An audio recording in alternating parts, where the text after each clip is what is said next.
do what you're going to do at the gravesite, then we'll move to him. We'll finish the whole grave thing Oh, up and move on. okay. Well, after the grave is all buried, concealed and stuff, I just stand at it, look down, and say, "I'm sorry. I was reckless, and I put you in danger." And then she leaves. All right. Hey, Bizarre is what? nearby, correct? What's going on? Did you not hear that? I was reckless and I put you in danger. He's saying Yeah. that to the corpse? Or Yep. she's saying that to the Yep. corpse? So you knew this person? I'm confused. I have no idea what's going on. I like it that way. You shouldn't.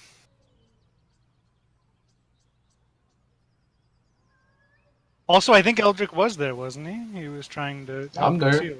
Yeah, you guys are both there. Yeah, so you guys are probably just a little confused. Maybe you. I mean, come to your own conclusions, I suppose.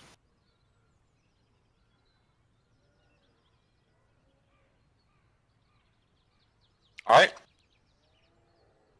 Gearstrom, what the hell are you going to do? I am, because I have plenty of light now, and I've searched for all the possible parts I could use to help me fix him. I've now put all my tools out again, and I've begun to dismantle part of him to find out. Tinkering check. Yep.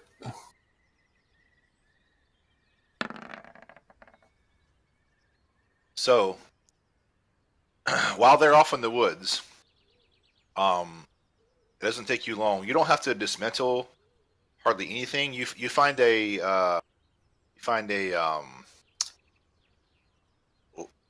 what do they call it? A panel, like a panel of sorts, on his chest, and you figure out a way to open it. And you peer inside, and after just like a minute or two, you see what you think's the issue, and you jab your little gnomish hands in there and mess with the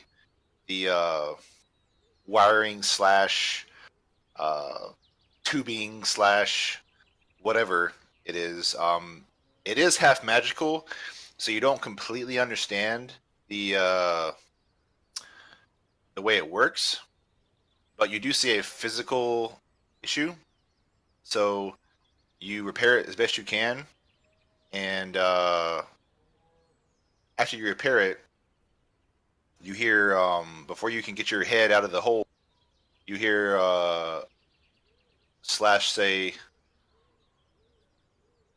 he says,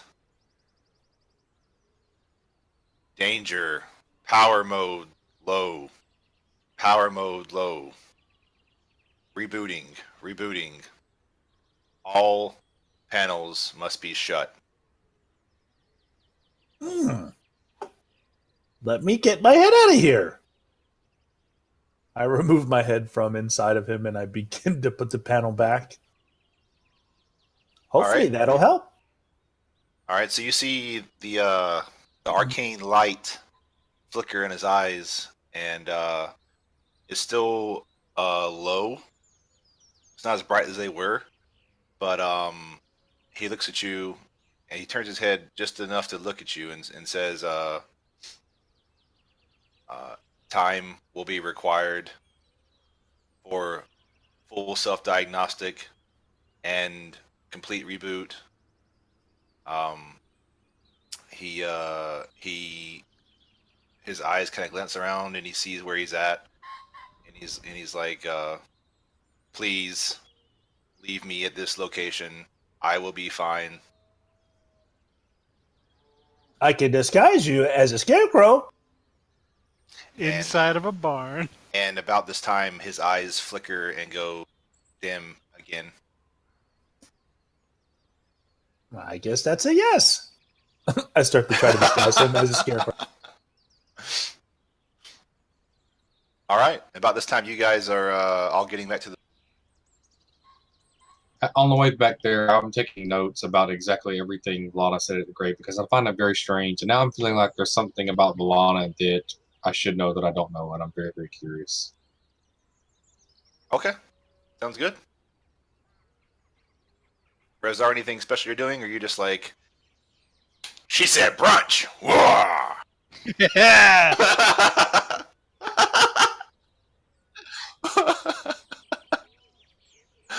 All right.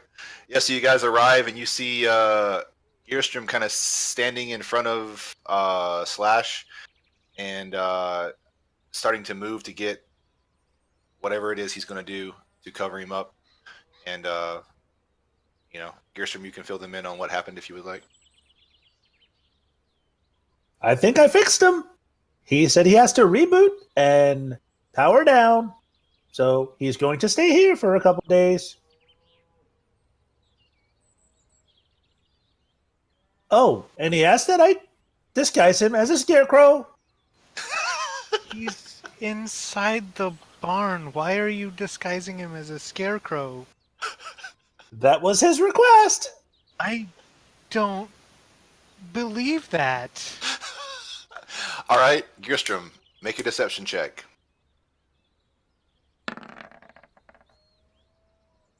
Valana, why don't you roll insight? Yep. Wow. Awesome. Love. So, as you start to say this, that you don't believe that, you think about it for a second, and you say, well, yeah, I guess he would do that maybe. And, yeah. Okay. Just Well, whatever. just go ahead now. Let's I find d- stuff to make him look like a scarecrow. I don't imagine it's going to be very effective, but whatever you're going to do, just go ahead and do it. I don't even care. I think he'll be very scary. Just do it quietly, maybe. Okay. And as you see him doing this, Valana, you obviously know that you need to Luke Bannister. Maybe, included in the reward somehow. Maybe you guys take off something off the reward to allow him to stay in the barn for a few days or whatever. No, just. Do we discuss that? Do we discuss that? Well, I'm just telling Valana what she's probably thinking about. Because if you bring that up, I'm going to say, well, he's actually going to be protecting the building and his surrounding and scare everything off as a scarecrow. So he should pay us more. You're welcome to say that at the brunch if you'd like.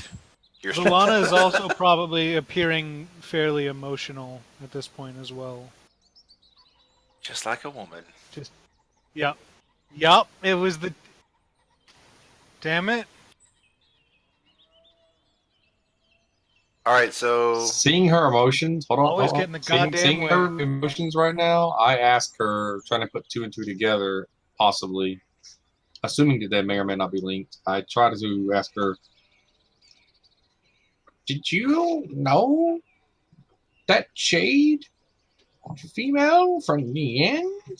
The things you said at the gravesite were very strange.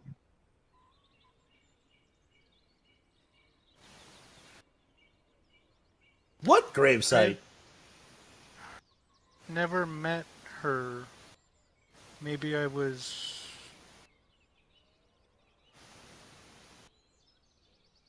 Call it projecting?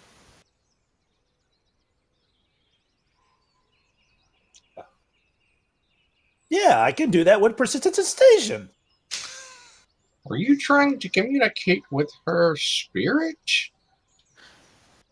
I am confused. Would like you to elaborate if you can handle that emotionally. I mean, being a woman and all.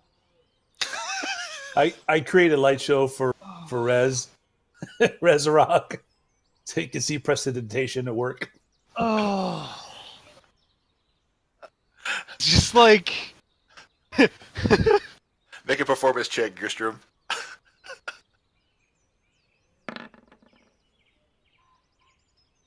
Resurrect, you are fucking enamored by this fucking dazzling display of lights. You don't hear a... Valana are saying to each other. As I pull out my flute and I start playing a tune. As they're just fucking playing with lights and shit, I turn around and I leave the barn. I expect Eldrick follows. Yeah, I'm following you, trying to get answers, and you're running away from me. And I'm not I'm happy not about running. that. I like turn around and I walk out because this is ridiculous, and I'm sick of the ridiculous. I'm using the end of my quarterstaff to try to like get around to like bar your way, to try to get you to stop. Get around, And round, round, my hover round. I'm struggling to keep up. I'm like, wait, just a damn minute. Hold on. I'm not like rushing away from him. I'm just walking out of the barn. Dude, I'm old. He is a I'm slow old. old man. And I continue talking, and I just go, I recently lost someone and didn't really get a chance to bury her. Maybe I was using that as a surrogate. Don't pay much mind to me. I start moving Slash's arms around like he's doing the as I play my music.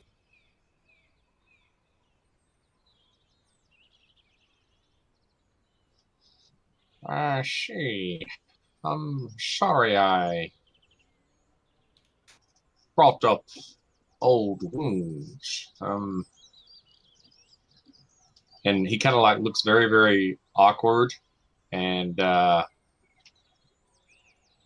just seems very uncomfortable, and just kind of like stares at the ground for a second, drawing like shapes with his end of his staff, and feeling very bad that he asked now and brought this up and drew attention to it, and he kind of like heads back. They're not Towards the so others. old. I just haven't really had the time to tend to them. I see. Yes. Well, I'm here if you need me. And he thinks about what he says as it comes out from like a point of genuine concern. But then he thinks about how it probably is coming off to Valana being on what's recently happened in the past. And he feels even more awkward now, and kind of like hastily walks back towards the barn. She with his thinks balls about and waking up shit. to that nap. Yeah. Thank you. That's it. Just Very, very, very awkward encounter there. definitely one of those, yeah, I'm not doing that kind of scenarios. Basically, All right. I was saying that out of concern, but at the same time, trying to like get out of the situation. By about this time, Gerstrom's light show fades, and Resurog's stomach is growling. Those of you that have vision to the sky can see the sun rising, and you feel it's getting close to the appointed brunch time.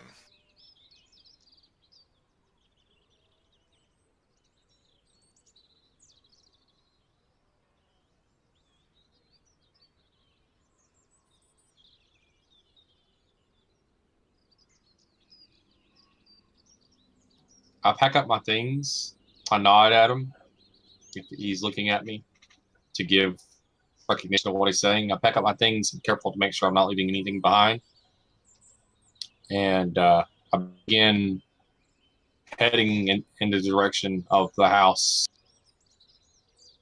Is everybody going there? Gerstrom, describe to me what Oh, Slash it was already looks like. rolled up. You just gotta grab it. Very neatly rolled up. What Slash looks like right now? Yep. He's got jackass. He's got different tufts of hay stuck into all the little crevices at the joints of his body. So by his his knees, shoulders, elbows. Then there's a whole bunch around his neck. And Is there a top hat? There's no top hat. I don't have a top Shit. hat, unfortunately. Unfortunately, I don't have a top Still hat. on the hunt. Yep. But yeah, so just whatever things I could find in the barn, to make him look like a scarecrow, and I have him holding a pitchfork. So, Okay.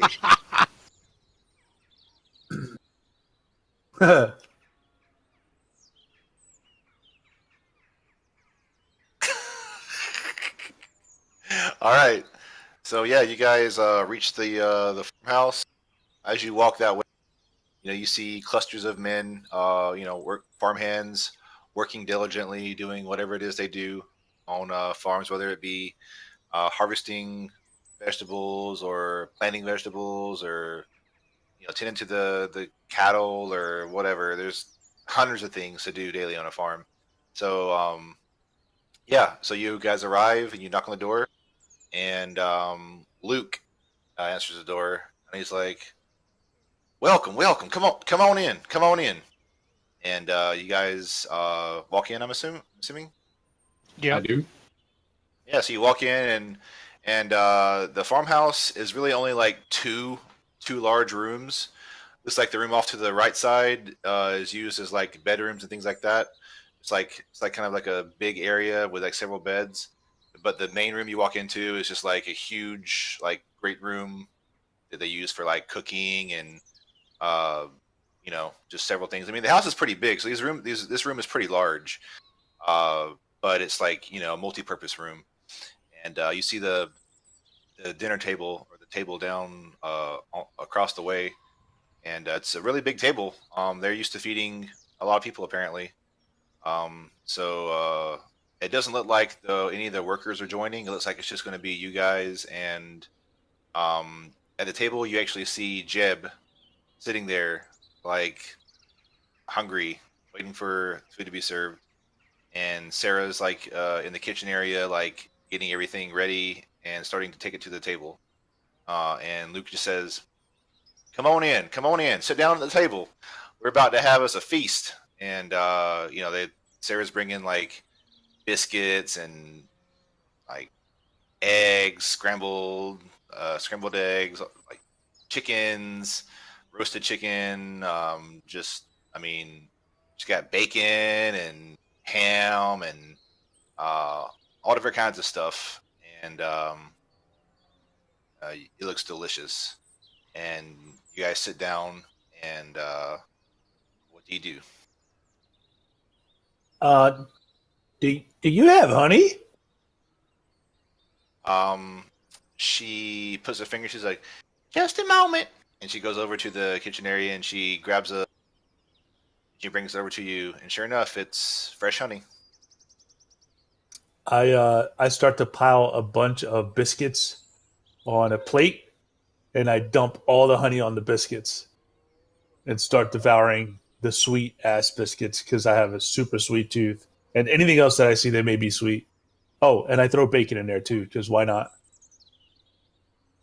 All right. She I she doesn't judge you at all. I take 2 biscuits, open them up, look for 2 pieces of patty sausage, put it on there, some bacon, and an egg, and I put some grape jelly on there or You whatever guys don't jelly have she to has, describe how you eat. It's okay. and I put it together. And I begin feasting. And I start grab to a talk about fork. Jeremy's just living vicariously through this. He's like, "Man, I wish I had a delicious breakfast right now in real life. Oh, that sounds so good." But no, you guys sit down, and they they actually do a quick prayer. Um, you hear Luke say, uh, "Blessings be to Umberly," uh, spelled like this. And if you would like to make a religion check, you can. I Hey, certainly I'm would. proficient in those. I don't know what. Let's do it.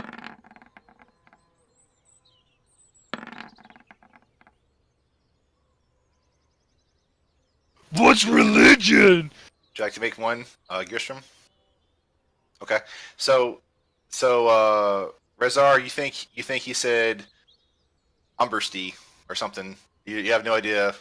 Uh, Valana and Eldrick, you have heard the name Umberly.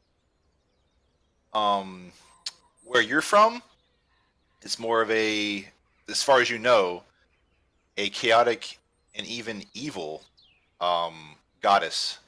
Uh, from where you're from. Now here, you get the feeling that that might be different. But she's a goddess of the sea, also known as the Wave Mother. She rules the sea with an iron fist. She's very spiteful and vengeful and moody.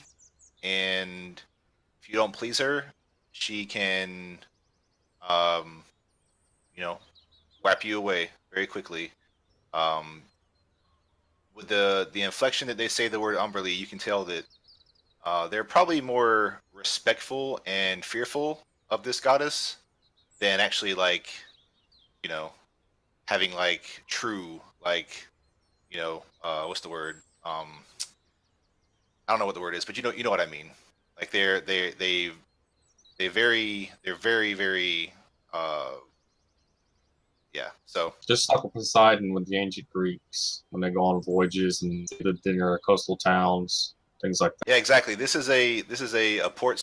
So the bulk, I would say probably 80% of its income comes from sea trade and fishing and things like that, food, all kinds of stuff. So I mean, yeah, um, Umberly is apparently very important to them. And these people don't even, they're not even fishermen. They're just farmers. So you can only imagine how it might be for the fishermen and the captains of the ships and things. But Certainly. anyway, but anyway, yeah. So yeah, after he says that, you know, Jeb's like, "Whoa, let's eat!" And he starts digging in, and he's like, kind of munching and talking at the same time, and telling you guys how awesome you are, and how he wishes he could do what you guys did last night, and he's like basically giving you praise, and Luke's just kind of like nodding his head, like, what he's saying is true. And Sarah's just smiling. She's so happy to see Luke happy again because he's been so stressed out and worried the last few weeks about this situation, and that's kind of the general vibe of what's going on right now.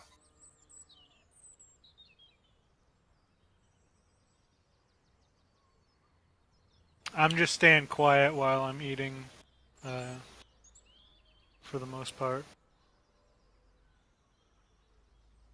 Oh yeah, they're definitely used to people eating loudly. Not an issue at all. Anything you want to? So, I would like to point out that we found and disposed of one very large and very feral looking wolf. I would be careful not to go out at night, at least for a while, until we verified that that was the only one.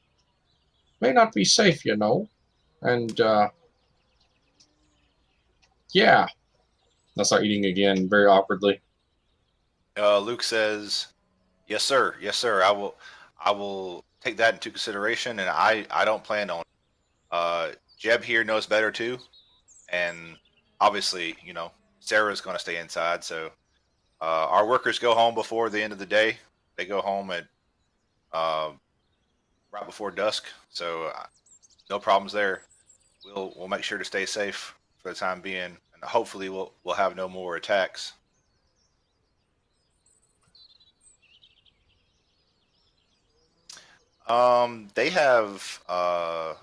They have wine. They don't have ale. So Sarah says, "We've got some wine, but we don't have any ale out here." All right. And after you guys get down at least half your plates, um, Luke brings up the reward. He's like, um, I know my missive post wasn't super clear about the reward, but I want to give you gentlemen and lady, uh, 5 days 5 days of rations for each of you. I think that's pretty fair payment for one night's work. You all, the big one looks kind of cut up, but he looks like he can handle his own. So what do you gentlemen think?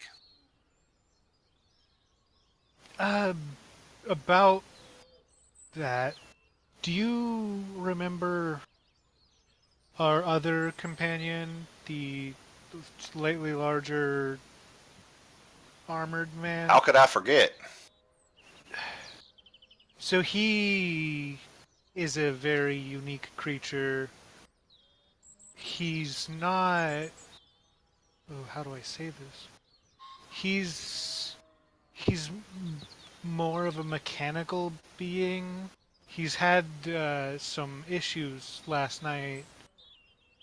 He's currently. He's decided that he actually wants.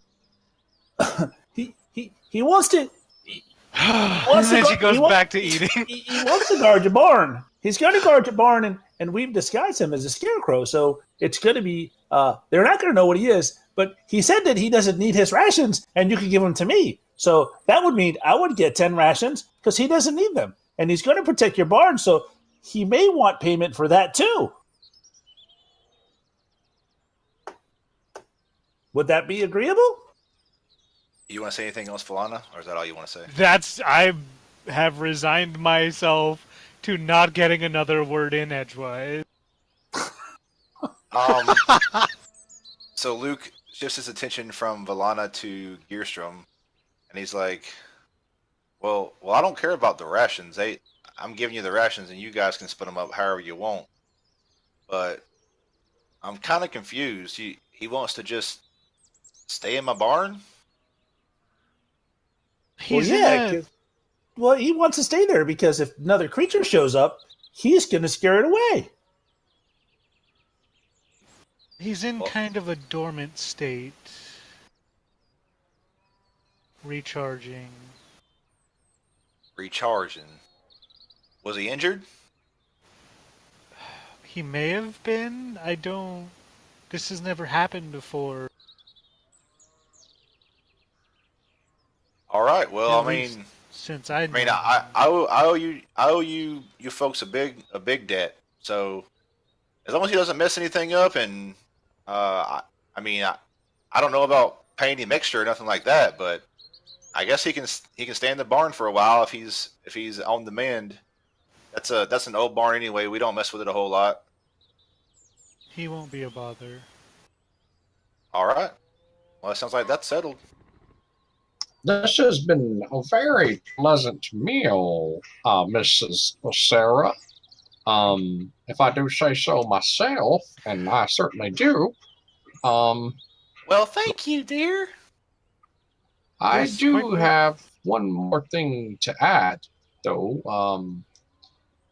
This Zarl fella, I would like an audience with him, if at all possible. Would you know how to best go about making that happen?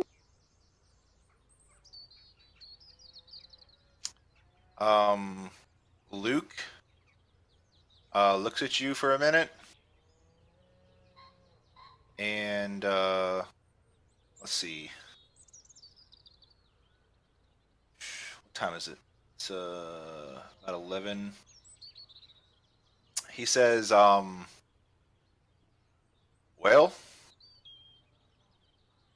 like I said, I owe you guys a big debt, so I could walk with you over to Zaro Court and vouch for you. Maybe you could see old Gregory today, but it would be a little bit later. I can't go that way until around 5 p.m. I gotta finish up my chores here. So Would it be okay if we hang out in the unused barn until then, and you can let us know when you're ready to head that way? well, I can just meet you. I can meet you at around 5 over at the bridge in front of Zara Court. No problem. I'll just meet you there. As Eldrick said that about the barn, Valana's shoulders probably just slumped a little bit, like, I don't want to go back there. It's like this goddamn bar. So basically, he's just saying that he will meet you at that location in the evening. Yes, that will Mid to late be evening. fine. All right. So just remember, around 5 to meet in front of Zorro Court, wherever that may be, at the bridge.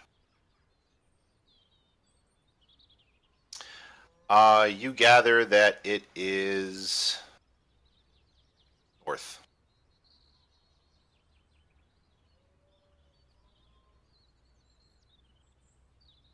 Well, I mean, it's not north of the city. It's north of the location. It's probably, you gather it's probably northeast of the city. To east-ish. East-ish, northeast. But yeah. Well, it's only 11. You have 6 hours. You have literally almost a whole day. You can do a lot of shit in 6 hours, right? So it's up to you.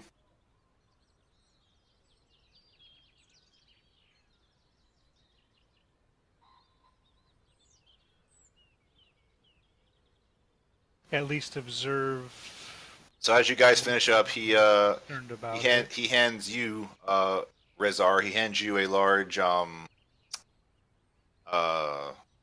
rucksack, croaker sack, whatever, potato sack, full of dried meats and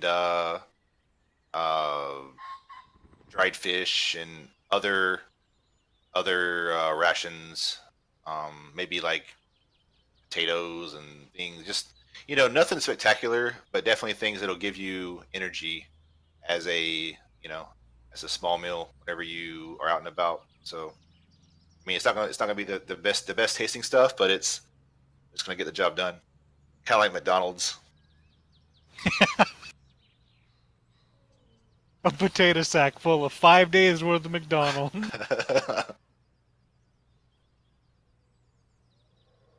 So whether or not you want to divvy that up now or later, or just take it all to your in room, I mean, it's I up to marked you. 5 days rations on my, I added 5 days to my list. Okay. Yeah, you guys can just go ahead and write 5 days rations. Kirstrom can add 10 if he wants. Yeah, Gerstrom can add 10 if he wants to. If nobody's gonna put up a fight about him getting double rations. I subtracted 1 from the I previous just don't one. want to speak to him and then have him talk back. Because that would be a fucking nightmare. You don't have to subtract anything, Jeremy, from the previous day. But between you guys Okay. getting food at the inn and getting that jerky from Rochetti's room and stuff, you guys didn't use any rations yesterday.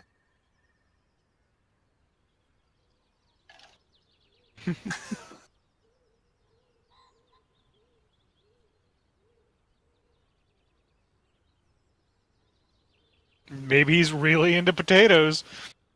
So as you guys finish up your meal, His and eyes everything, turn red. Don't touch him!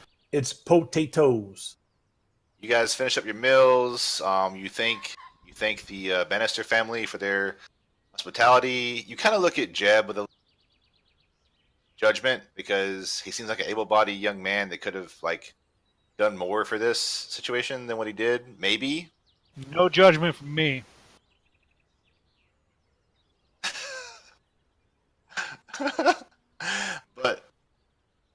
but you get the idea that Sarah might have had something to do with that. She might have not wanted him to be involved in anything that could put him in harm's way. Yeah, you guys get all your shit and you head out. And again, the Bannisters kind of wave to you goodbye and in appreciation as you leave. And he shouts out, "Just remember, 5 o'clock at the bridge."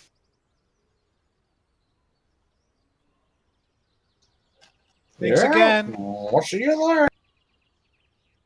So we have approximately how long till then? 6?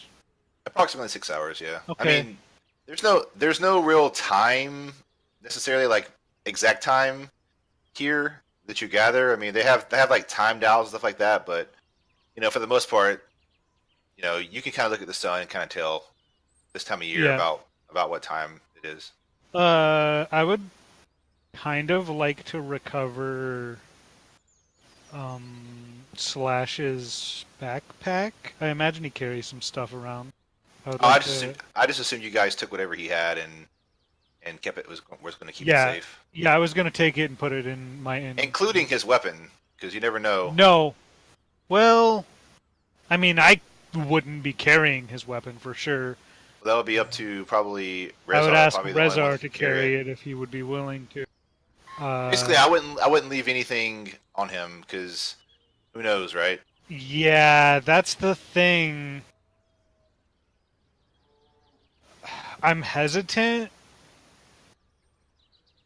but I think I'm leaving the amulet on him. Okay.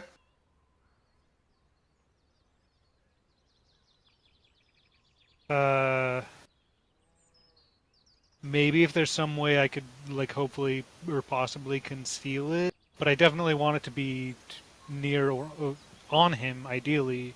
Yeah, it's fine. No, I mean you get the sense that these people mean a lot to the city, a lot to the village, what they provide, and you don't think there'd be an issue with Yeah, theft. You just never know. You can't be certain. yeah. All right. So what you guys want to do? Uh, I can tell you what I had in mind. Okay. Well, I think Rezar wants to go to the end. You guys want to walk toward the Yeah, end? well, after we go Oh, to the inn, yeah, the inn is the first place for sure. all right. So you head up out of the farmland. You get back on the village path, and sure enough, over the horizon, there's old Fishbone Tavern. Um, you enter, and you hear a lot of the same sounds that you heard last time you were there. See a lot of the same faces, except for one, unfortunately. Let me find the. Are we supposed to still be on this battle map here? Um, did I not move you? No. I did. I didn't move you. My bad. There you go.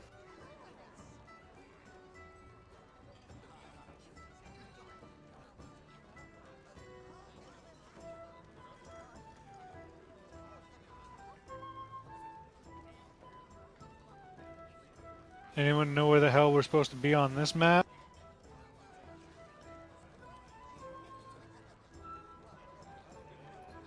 Aha!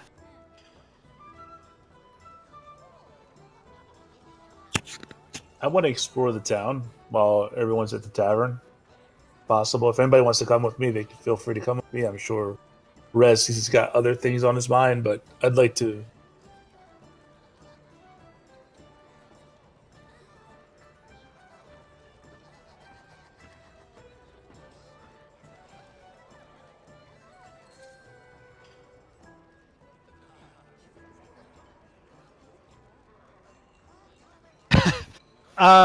After I drop the things off in my inn room, like Slash's belongings, uh, I'm quietly going out to find a library.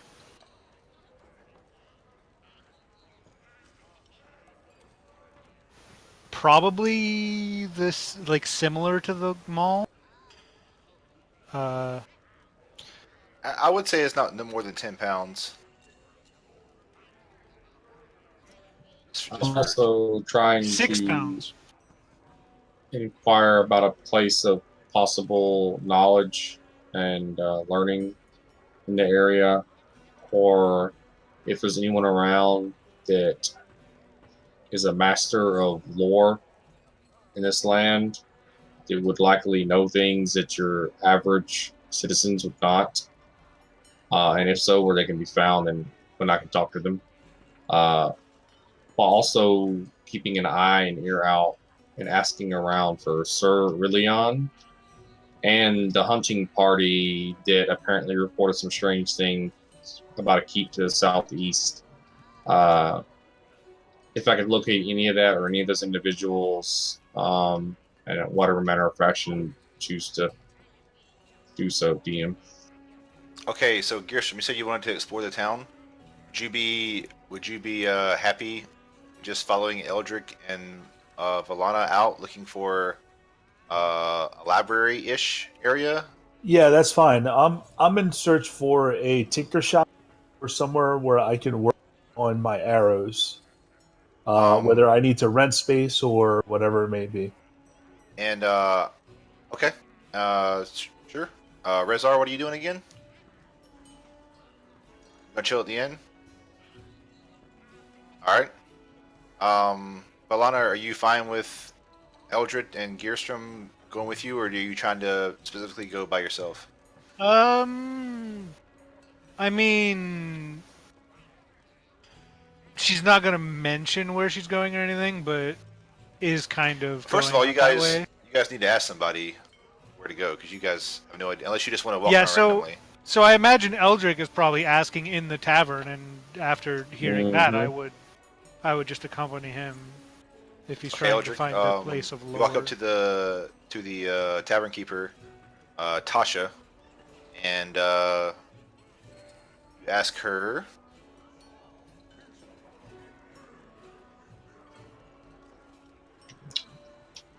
Tasha, is it? I'm wondering if there's some place of learning that has lots of information, scrolls perhaps.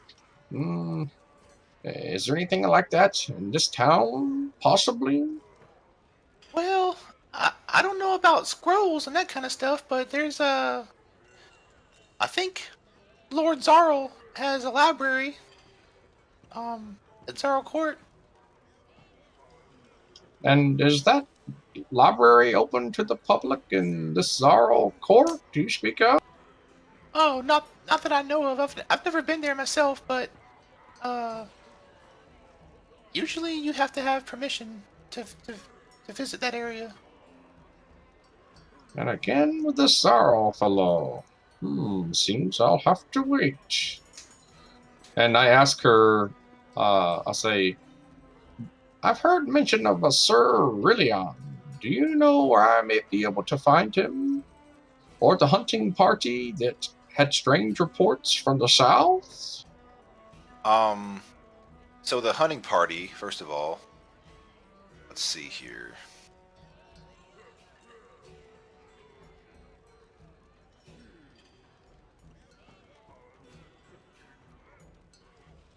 Do you have the actual what was written about hunting party, Jeremy? The rumor? Yep. I heard a hunting party talking about the abandoned keep to the southeast. They said that they heard horrid moans coming from its. Okay, yeah. So you ask her about the hunting party. She said, "Darling, there's hunters in here all the time. I don't know. I can't help you with that one. But Sir Rillion." And then when she says his name, her eyes kind of light up, like like he is a good thing for the city. She says, Sir Rillion stays up. He's basically like the I can't think of the word, but um, he is almost always with Gregory Zarl. They're like Zarl fellow again. yeah. So yeah. So she says he's always with Lord Zarl. He's basically the militia commander, and on behalf of the king, he makes sure that the city's safe and has the king's best interest in mind and the city's best interest in mind. And Gregory's Lord Zarl usually consorts with him before he makes important decisions. I see. I'll trouble you about two more things if you have the time. What can you tell me about this King Oswald and the Princess Clara, who has been missing at least for 10 days And now? about this time, she looks at you and she kind of does like this, like maybe you can buy a drink or something. I slide 2 silver on top of the counter and order however many elven L's or the fish ale that gets me or whatever it is. Yeah, so she takes your 2 silver and gives you one, smiles and grins, and she answers your questions. Your first one was, Asking about King Oswald and the Princess, and if she has any more info than what oh, I've heard on. she says, she said, what is it? What does the rumor say exactly? I hear King Oswald has delivered many of his imperial knights in search of Princess Clara. It has been around 10 days since news of her. Yeah, I mean that's basically what she says. I mean you can tell that information related to the king and the capital is very sparse, especially because of the issues with the trade route to the north. There's a lot less people coming from that way, and the ships don't necessarily have a whole lot of people that originate from the mainland either. So there's not a whole lot more detail on that, honestly. I asked her one last question. Can you tell me any more about this strange moon that's been seen 10 days ago? Uh, Looked very odd. Everyone seems to be mentioning it here and there. Appears if it was been bleeding. She says, "I know what you speak of. I saw the moon that night. It it gave me chills down my spine. But I don't know. I've heard many fishermen say that it's a bad omen, and but they're superstitious folk anyway. So I have no." So basically, she has no solid information of anything that's gonna like help you from anything about it. Yeah. She's just I asked her if there's anything else that she could tell me that would allow us to possibly get work here in town to make gold. Basically, we're running low on funds. yeah. She says, just check the missive board to the west of here, and that's about it. I mean, there's plenty of because so how would she say this? I'm just gonna say it. Basically, she tells you that the town usually like actually uses its militia to help people out and stuff. Like normally, the Bannister Farm issue would have been solved by the militia, but because of the trade issues with the North, you know, rations are low, funds are low. I mean, people they're having trouble, paying the city officials and the militia and things like that. So they're not able to like keep they're not able to do what they normally would, and help people out. So the missive board is has become a more popular thing, especially for outsiders to come in and try to help those people that the city normally would help but can't right now. So my character is now knowing all this that he has basically 6 hours to spare is going to be looking into this as best of his ability.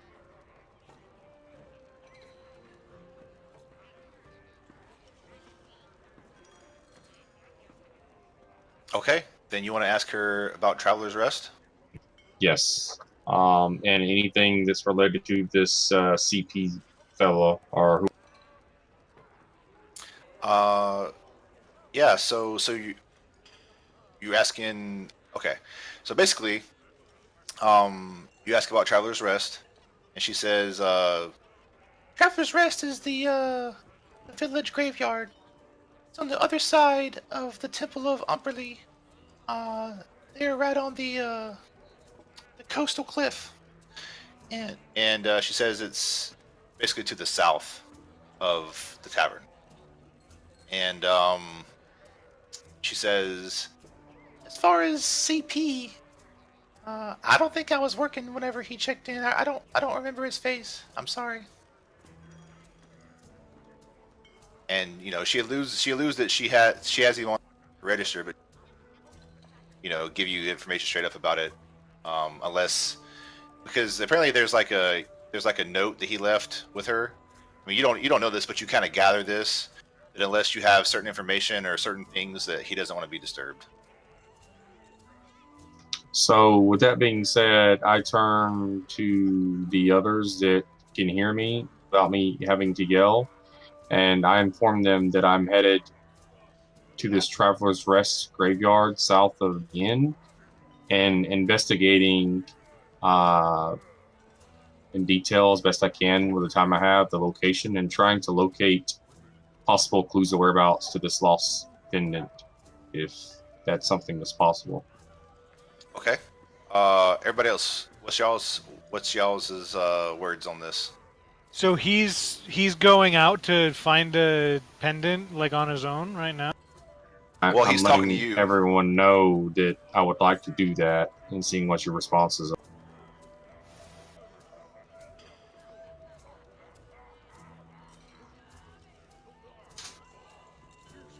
Constitution check. You're fine.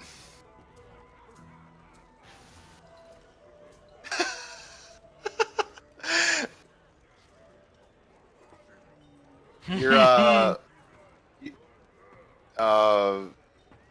You were pretty quick on that roll. yeah, you're not buzzing yet, but this fish ale is starting to really grow on you. You order another, suck it down while they're talking. Oh, you can wait on Please? the roll.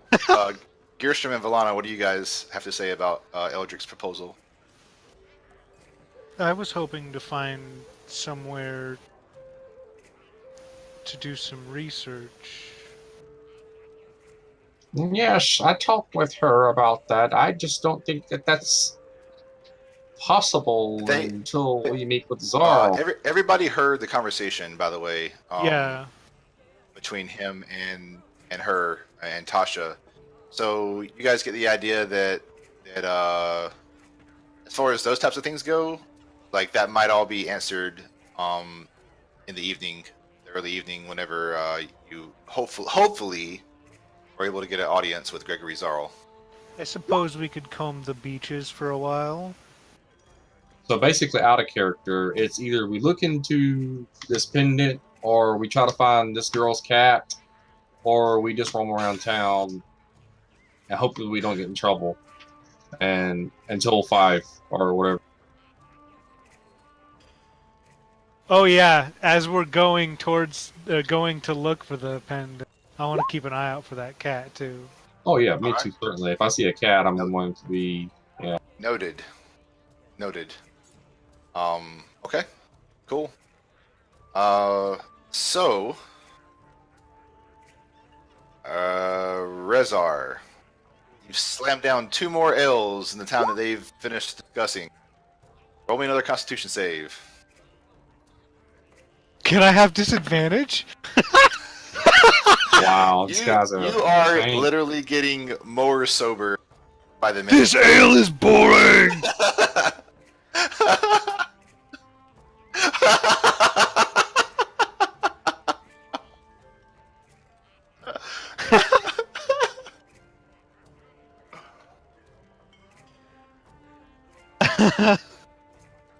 You are rolling really well tonight, except for your religion check. That was kind of horrible, but Perfectly I'm going. placed. I'm going to give you my new 2 new portent rolls before I forget again. okay. Use a portent to make Resar super drunk. There you you go!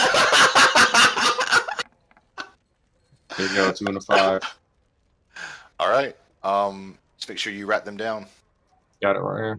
I will trust you those numbers. Okay.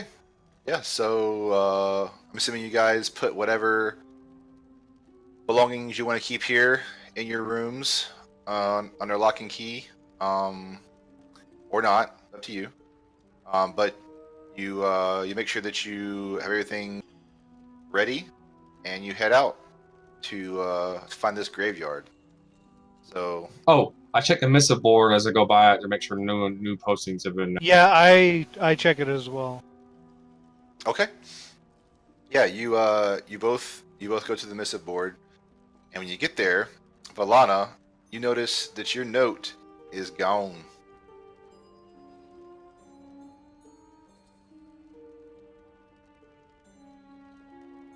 Okay. And that's it. All the I'll same make a postings note are to there. report that to Zarl when I see him. All right. So, I just assumed that it was the dockmaster that took it. I'll go ahead and reveal some of this.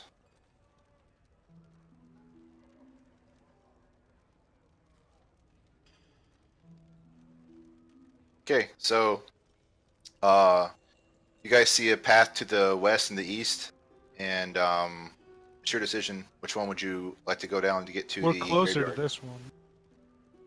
Okay. So you head on that path. I mean, that's like this is about where the missive board is, right? So I just imagine Yeah, it is. around Sure. there, Yeah. So as you approach, towards the ominous temple. as you approach the Temple of Umberly, it looks something like this.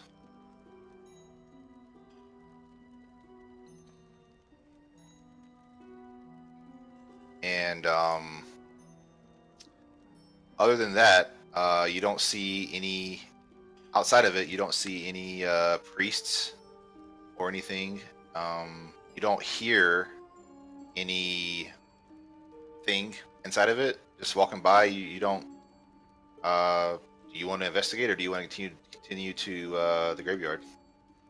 I make a mental note that I would like to try to stop in when I have more time, but I'm more concerned with this Traveler's Rest area. I'm like kind of admiring the architecture of it and just like looking, but not really concerned about going inside.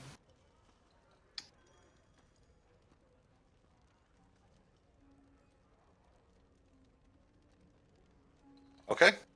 So you guys kind of kind of look at the temple as you pass by, um, and you know it's the Temple of Umberly because you heard Asha say that's what it was, and you see a symbol on the front of it. Symbol is carved in stone. It looks like two waves crashing together and curling up at the top, and you assume that's just simply the symbol for the goddess Umberly. So you go around the temple, and around the back of the temple, you see a younger man. He look like a Nadisa.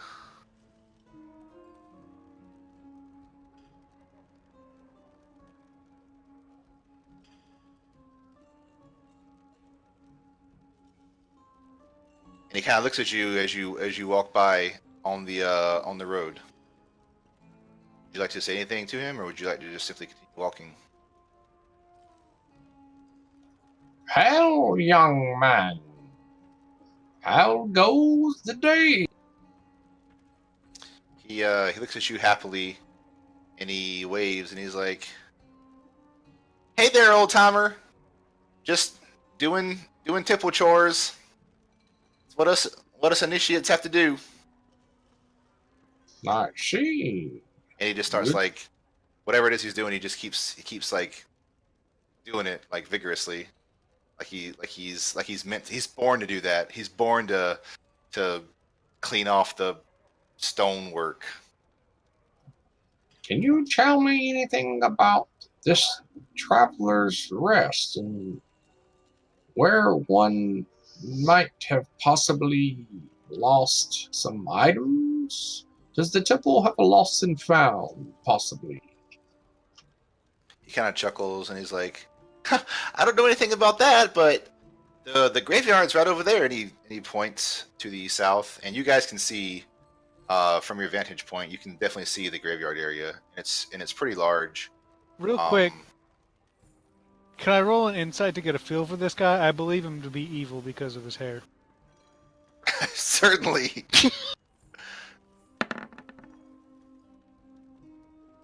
Uh, you don't think he's evil now. Oh man, a good ginger? That's impossible.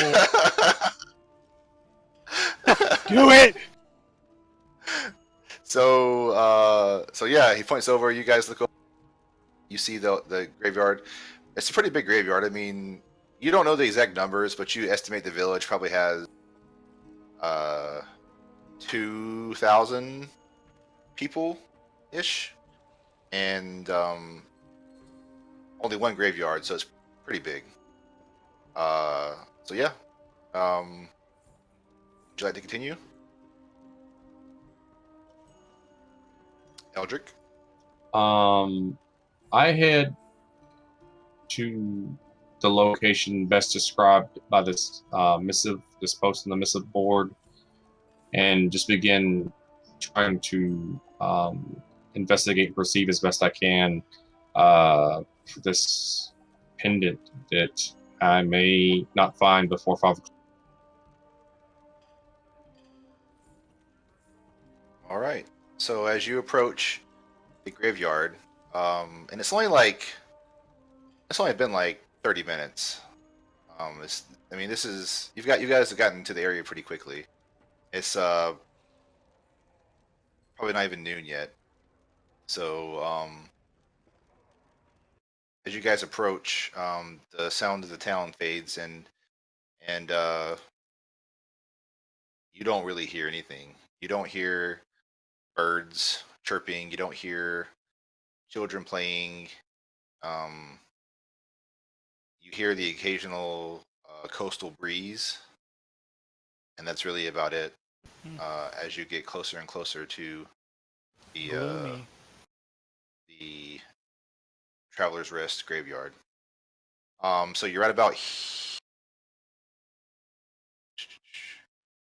about here now, at the entranceway to it, and it's a gated graveyard. The gates, the fences don't go up very high. You jump over them if you want to, but you can just open the entrance gate if you want to and go in.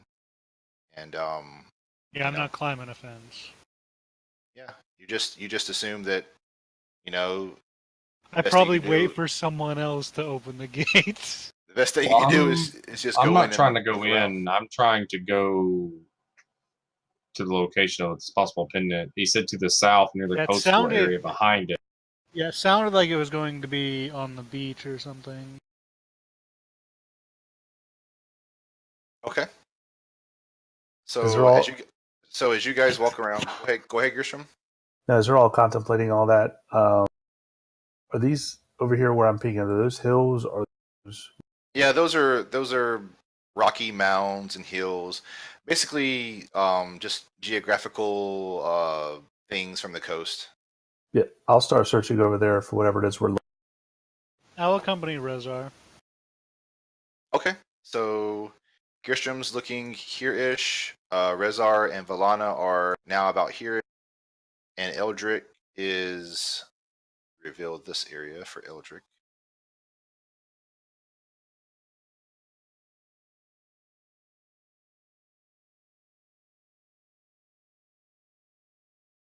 Right about here-ish, but working his way around. Correct? Yeah, I'm trying to best I can based on this very vague missive. Try to find this pendant. Um, just looking around the area, uh, Yeah, where I got you. likely Yep, someone might go yep, against yep. the coast. You know. Okay, well, I mean, you don't know if who visits a graveyard and doesn't actually visit a grave. but nonetheless, you still look around outside the graveyard, and Rezar and Valana are inside. And you guys are looking around. Uh, there's not really any mausoleums or anything like that. I know there's kind of one depicted here, but it's mostly just tombstones and you know, just very simplistic and basic grave sites. As you get closer to the middle, Rezar and Valana, please roll perception for me.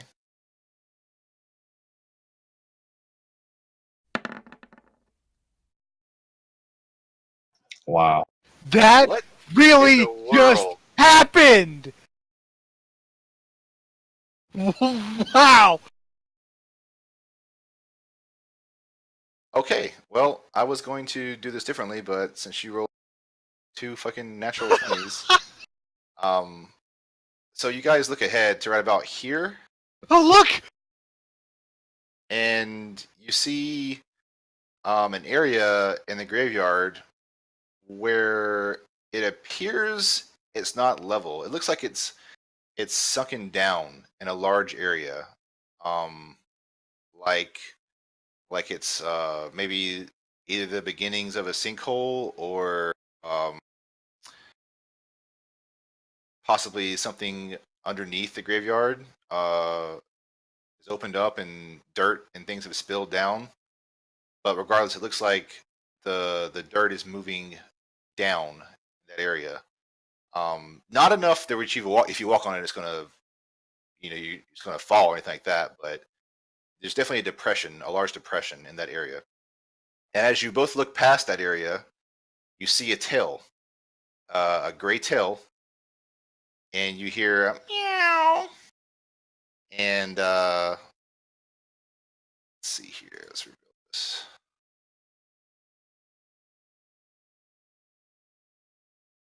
So right here, the very back edge of the graveyard, there's a cat like sitting on the other side of the fence, right here at the corner of the coastline.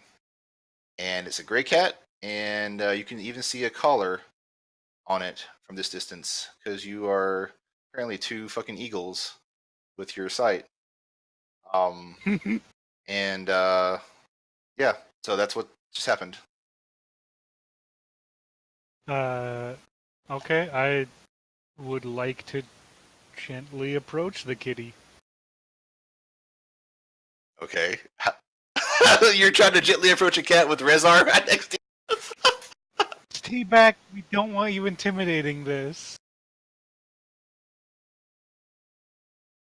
Yes, yes! We definitely have to return the cat alive. Let me handle this. All right. About this time, Gearstrom, you're over here looking. Roll a perception check and an investigation check.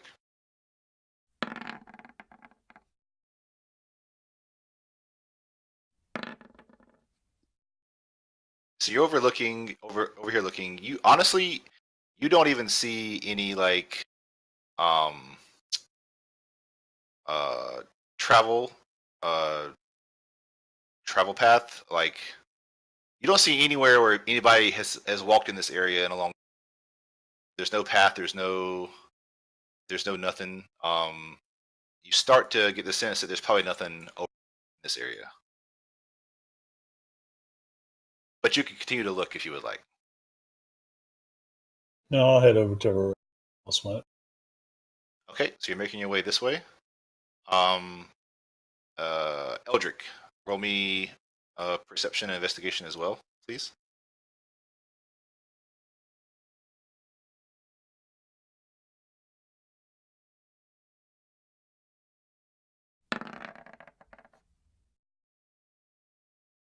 Good rolls, man.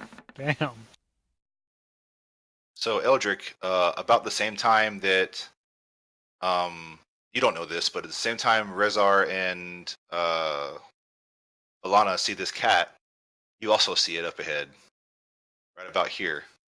And the So- cat is inside the graveyard or outside of it? It's just outside the graveyard, kind of like maybe like 5 feet from the actual the cliff edge. Yeah, I'm trying to make my way around, here up to it, and taking out some piece of jerky that I may have, and I was gonna say the trying same fucking trying thing. to call it and trying to tempt it into coming in my direction, so maybe I can put it in one of my sacks or something, so that I can maybe deliver it to this Megan girl or whoever. All right. So, Rezar, what are you doing?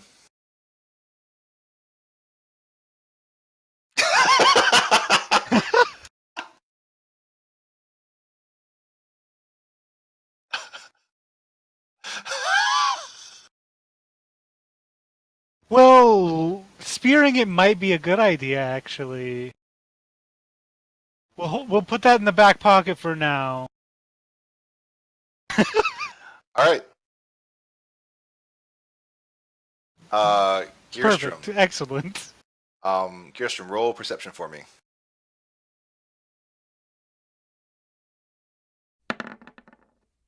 5. Okay.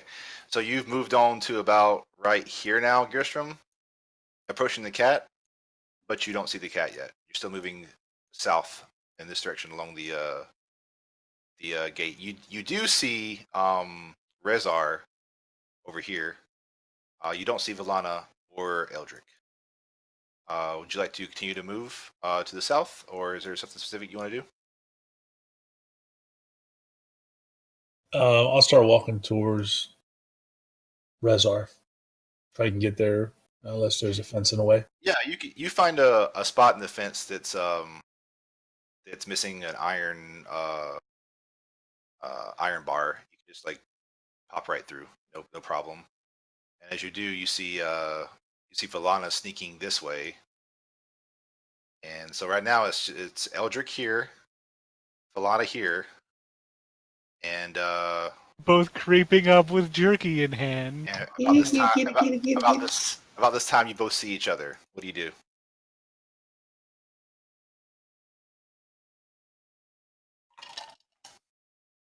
I think I just chuckle, seeing him do the same thing as me.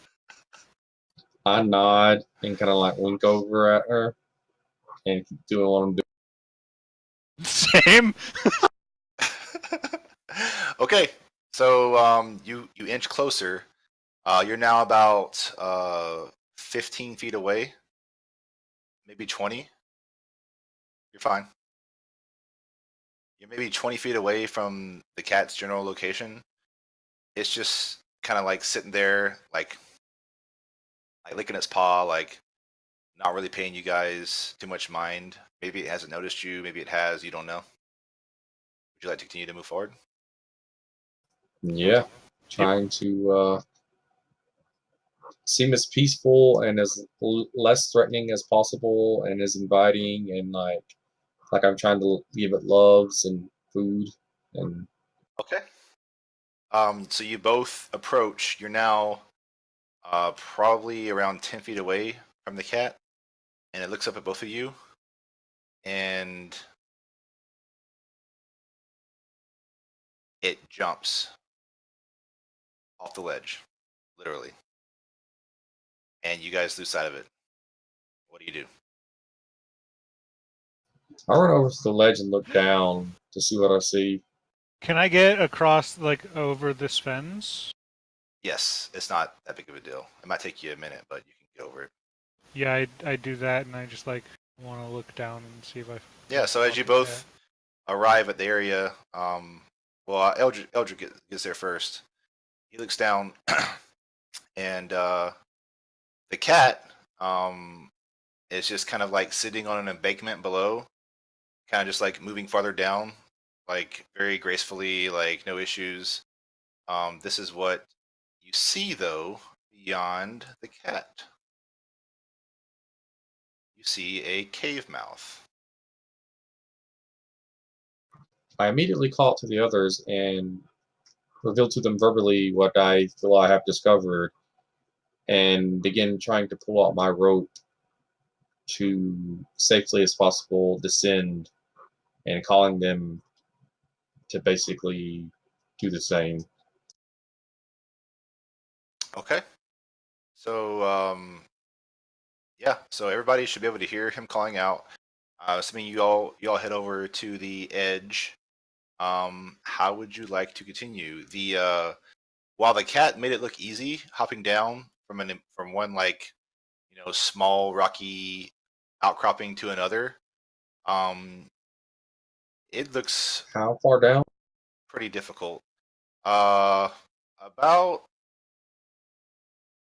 120 feet.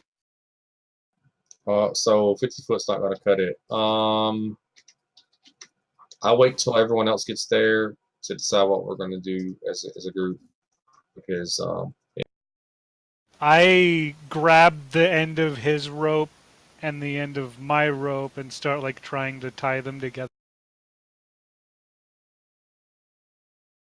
Great idea. Have your javelin ready. You can, Eldrick, No, keep it there. For you, Eldrick, you are definitely uncomfortable going down without some kind of assistance. You might even suggest going farther down the coast and walking back up the coastline. Rezar seems ready to just try his luck and hop on down piece by piece. Um, what all? What all? Well, you can. You don't even have to do. You can just like use your strength to like kind of climb down slowly. Like if we could use the ropes for assistance, maybe gain advantage on rappelling down. If we put enough of them together to reach the bottom, you I can would be willing certainly to try that. try. But You can certainly try whatever you'd like to do. that's what I would like to do.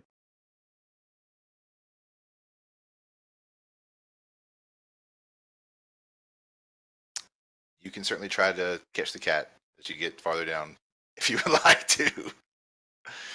Okay, so you guys all good with that? Gonna tie the Sure. rope off somewhere up here. Yeah, I find like a Those pillars or something. secure. Yeah. Yeah, you found a spot on the Anchor point. fence that is solid enough. Maybe you tied around like 3 or 4 different iron bars just for just in case. But yeah, you give it a good tug, and it seems very sturdy. So do your thing. What do I roll to see if I can get down out without killing me? Is this area over here look like it's easier to get? Do you want to walk Yeah. over to that area? Okay, Yep. so as you guys are doing that, Gerstman's walking this way. This is what he sees.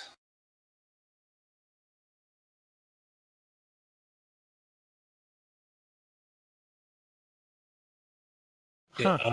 I kind of call over to them and say, I think there's an easier way.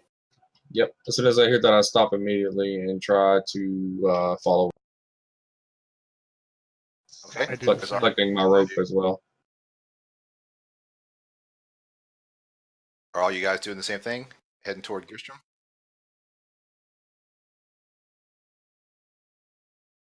All right, so you're going to climb down without a rope? All right, so as you guys start walking this way, you hear rocks kind of breaking off, smaller rocks, and tumbling down the cliff face, and you see Rezar's hand disappear at the top as he begins climbing down. Um, the the cat, well, the cat's basically right below you, but the cat's now really close to the actual beach. But he was just like jumping from outcropping to outcropping. Like, I mean, like I said, it's a small cat. Like it made it look easy. Like it was, no big deal. But yeah, so you head down. You guys are continuing around this way, right? Where Gerson was. Yes, through those hills and this ledge here, and trying to get down and head north to the cave. Okay, so as you start going down the Rezar, roll me a athletics check.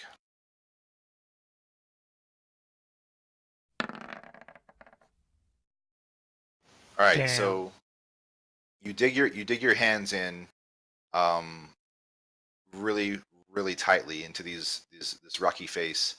Um, you you literally don't even have to use your feet. You just go from one outcropping to another with your hands heading downwards. You're about at 70 feet now. Roll me another athletics check.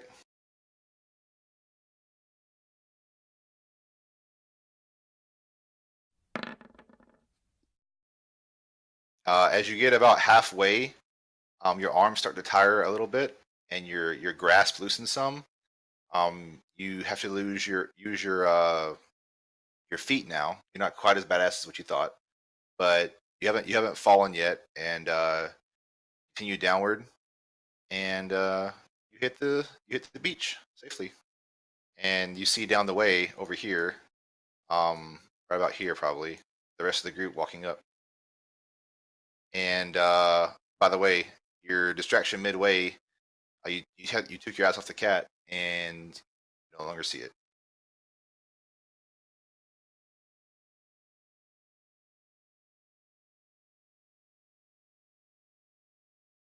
Yeah, you can you can try to track the cat as the rest of the group head this way. Roll me a survival check.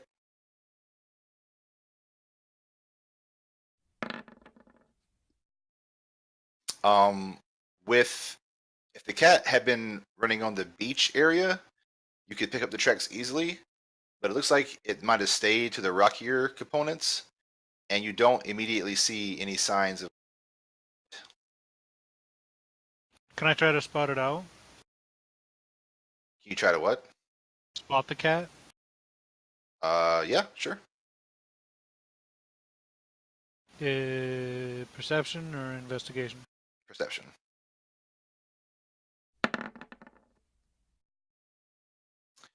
You do not see the cat at the moment.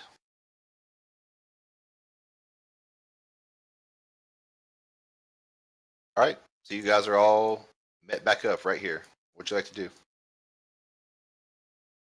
Can I see into the cave mouth?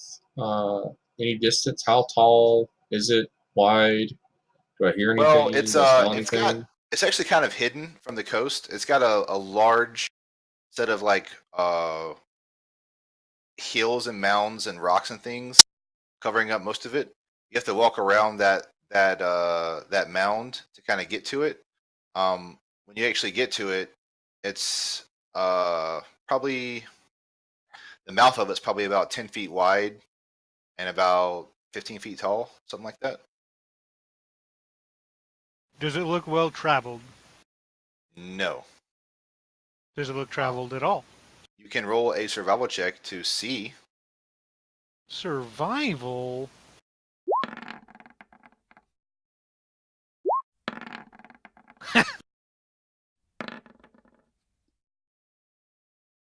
All right. So between the strong winds here on the coast and misty spray ashing up and settling, it's hard to see a whole lot. But Valana, you see a grouping of footsteps heading in. You can't tell how many, because some of them have been washed away, but it looks like it's fairly recent.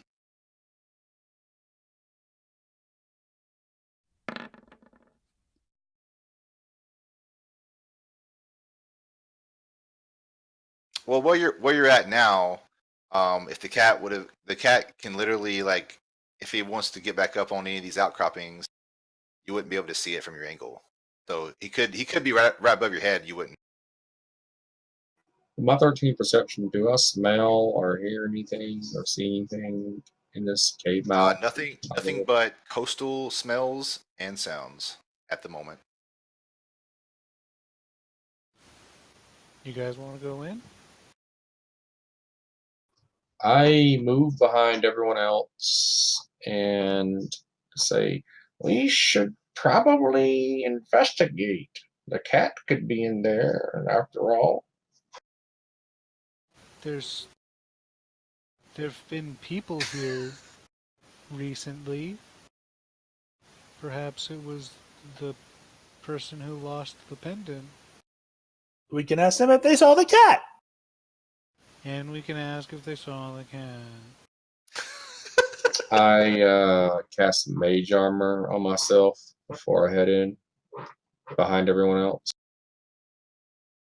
I love to hate fucking Gearstrom. It's so much fun. All right.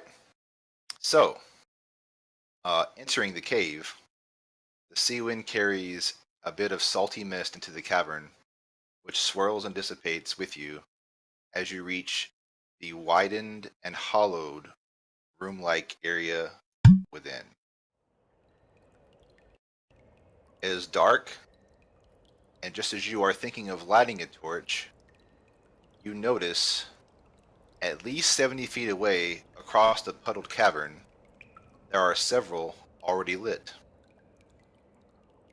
It appears that 4 people are rummaging through something and chuckling as they do. As your eyes adjust to the lighting in this cavern, you can see that at least a dozen caskets and coffins are either laying exposed on the cavern floor or partially jutting out and down from the ceiling or wall. The ones that aren't opened in the walls are rotted out, leaving decomposed appendages and tattered garments hanging out. Um, Everybody roll a perception check.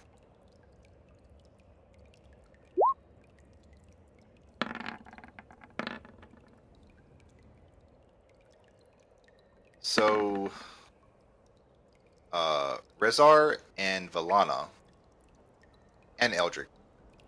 Well, not Eldrick. That's from the last one. Rezar and Valana. Um, as you're looking intently across the way, you see a glint. Possibly the same kind of glint you would see from jewelry. And you begin to piece together that these are basically grave robbers, greedily stealing whatever treasures they can from the dead. I What would do you like do? to listen in on their conversation or Saying whatever. if I can hear anything. Let me. Um, okay. So, you listen quietly in the shadows, and you hear them just kind of like chuckling to themselves and talking about how much this piece of jewelry might fetch, how much this piece of jewelry might fetch. They're not really saying anything of importance as far as And like how many did you say that we see? 4. Am I in range of them, like 60 feet away, or how far? Navigate. I will bring up a map for you.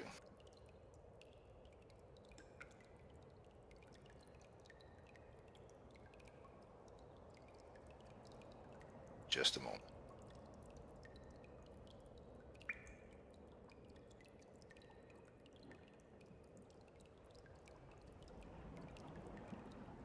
Just trying to make sure there's nothing on the. Okay. So I need to get rid of him. And by him, I mean Slash. Because he's here. All right. Uh,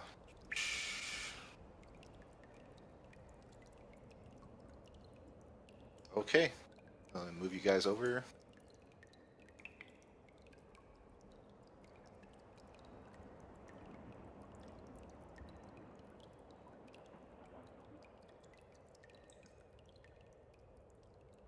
And reveal.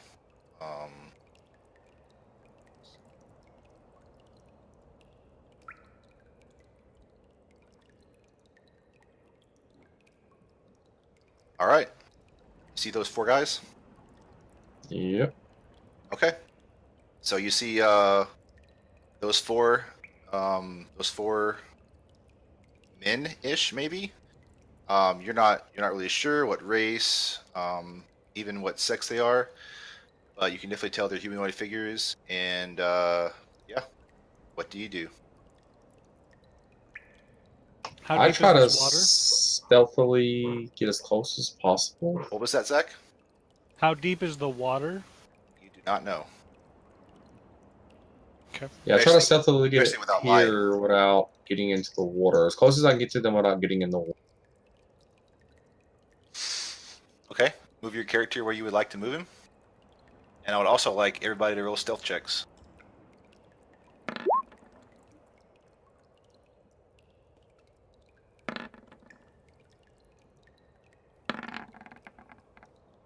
Wow, not very stealthy tonight, are we? Okay.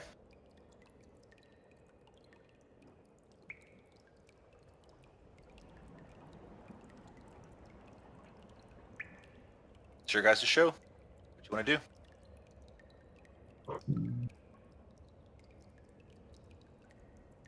What direction do they seem to be facing? Can I tell? They're facing the other way. They're facing against the back wall.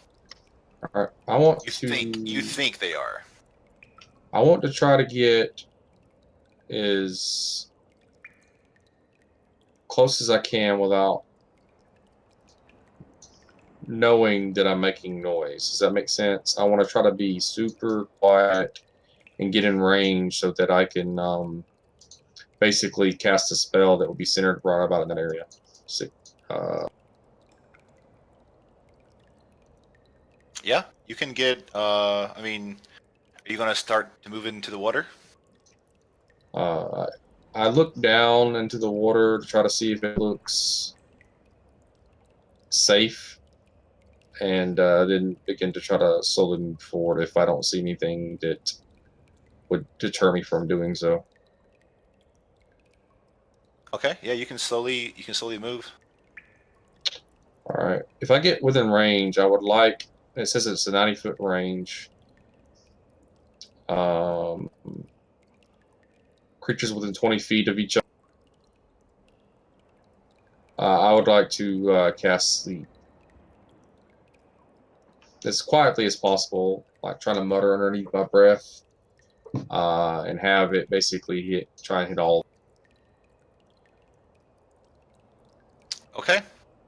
Are you within range where you're at right there? Actually, I believe I am. So Okay. So as yeah, you twist and turn your fingers, and uttering an enchantment, everybody roll initiative.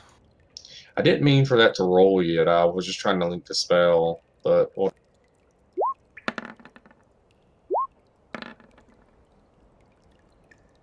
Don't forget to target your token. Let me clear this list. Okay. Let me put you guys in now. Sorry about that. I have to do it visually, I guess. Okay.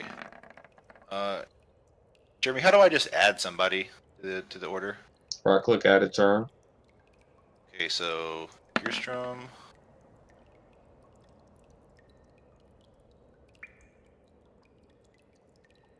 Gearstrom add turn. What'd you roll, Gearstrom? 19. 19. 19. Is everybody on here? On your guys' side? Yep. Damn, 2 19s. Holy shit. Okay, let me roll for the bandits. I'll roll in We called them bandits. two Well, that's what they appear to be right now. see, add turn for him.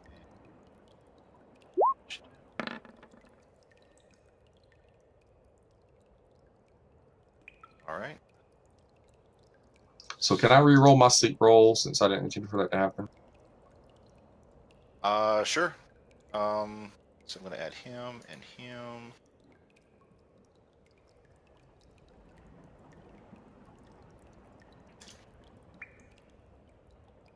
And Other two.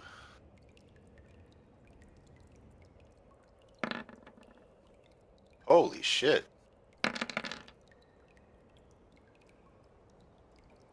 These fucking guys rolled like damn gods. Initiative. Almost like you guys. So was there a surprise round since they were back returning, they were distracted? Well, I mean, let me get this turn order situated first, and then we will roll into that. And we get everything rolling. So.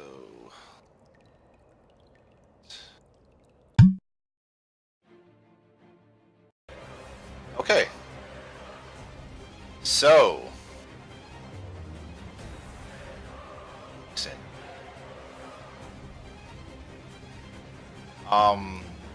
Yes. It just so happens to work out that all of these bandits to go before you guys are all surprised, which means they cannot act currently. So, we'll move down the order to, well, Kirsten, what's your dex? And Eldrick, what's your dex? I think I got a +2. Plus 3 is 16. All right. So, Gearstrom, before you go, Eldrick, where do you want to cast a spell at? Trying to position it so that it would encompass all four of these guys, basically, and affect all of them, or at least has the potential to do. Oh, so you want to try to affect all of their hit point pools?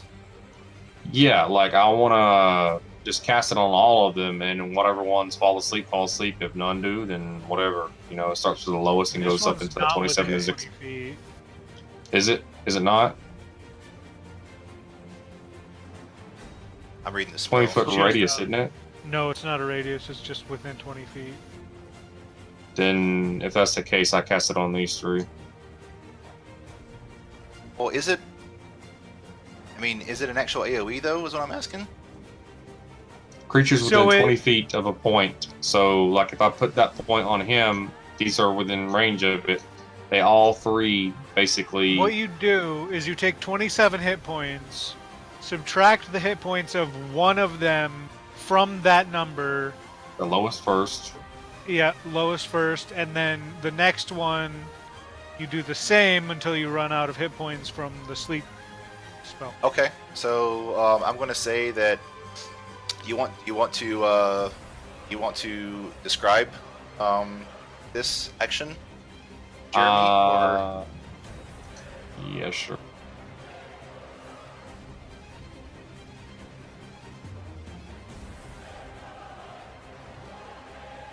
So I reach down on my component pouch and I pull out some what appears to be dry beach sand, and I begin sprinkling it and speaking into it with my voice, mutteringly as quietly as I can, as the breath from my mouth like goes through the sand as it's sprinkling down, and I begin drawing the rune with my other hand in the air, and I do summonish invoking, and as a point at these three right here, and try to get all three of them with that. okay. So as the sand flies across the cavern, it swirls around and finds its place above two of these individuals. Trying to find. Okay, so you see that man and that man slumped down, and apparently they were affected by your spell. The third one down here turns and looks at you, looks at his buddy, or turns and looks at his buddy, sees him fall, turns, looks at his buddy, looks across the cavern, and says, "There, get him!" And that's it. Very, very simple. And is that your turn? I try to position myself behind Rezar. And that is my turn. All right, Kirstrom.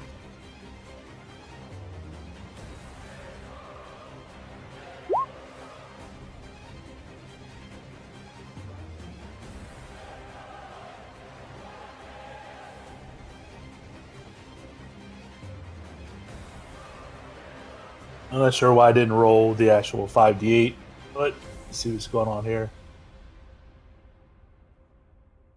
So you have to choose one or the other, the way I'm understanding this, correct? Yep. Which would you like to cast it on?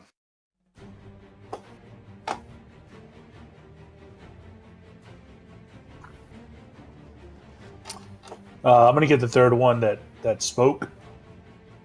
Okay. Let me do the 5d8 here because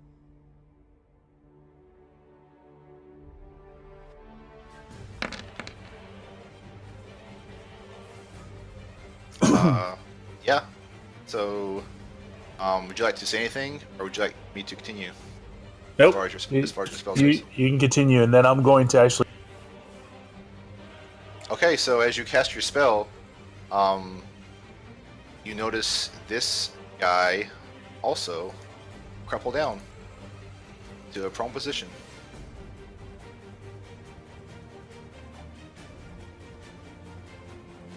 Is that your turn? I'm gonna go ahead and move after I cast a spell. Okay. Keep in mind that the area you are at is still very dark. You have dark vision, but just Yep. remember. I'm gonna go to there and see if I can make it to this area here.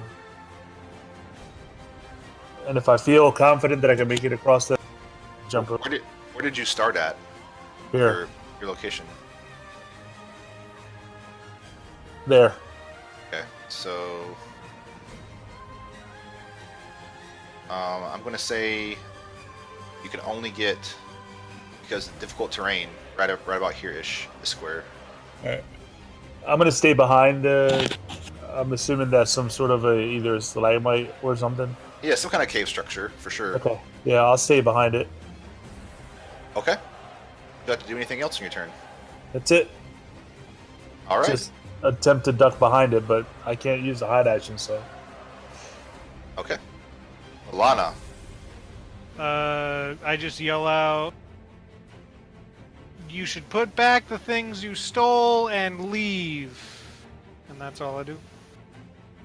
All right. So the one guy just listens to you, and he doesn't say anything.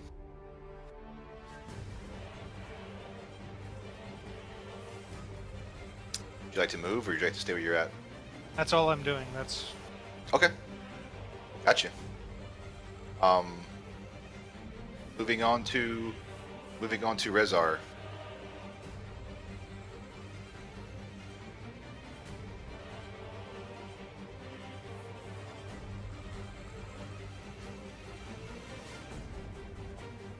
Yeah.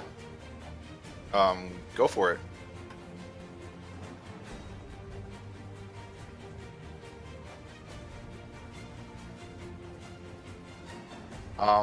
Well, how far is that? 20 foot. I believe you can only jump the distance of your strength score. So, it should say on the quick reference guide. Let's see here.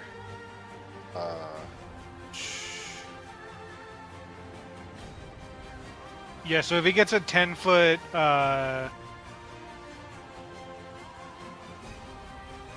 running start, he should be able to jump probably like 16 feet. You cover a number of feet up to your strength score. Yeah. You cut so I will let you straight up jump, and since the ground, you don't know this yet, but since it's probably going to be slick, we will determine if you land okay or not. So yeah, I'll say that you can get. I'll say that you can get right here. Sure. Roll me an acrobatics check.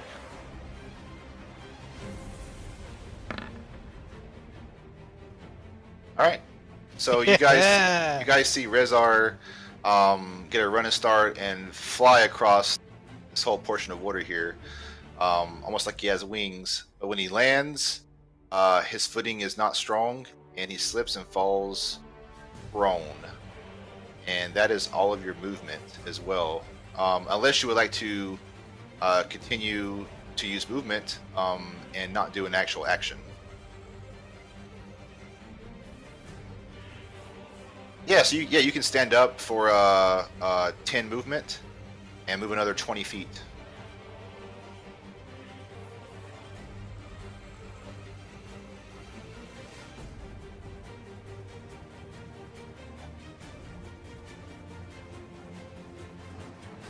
I mean, you could you can do whatever you would like. It's up to you.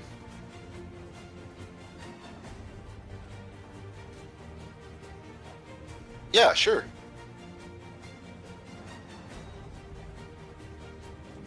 You can take 5 feet, jump off the edge of this one, right? Well, anyway, yes, you can make a jump to this area right here. But since you're landing on more slick rock, we'll have to make another acrobatics check. Okay.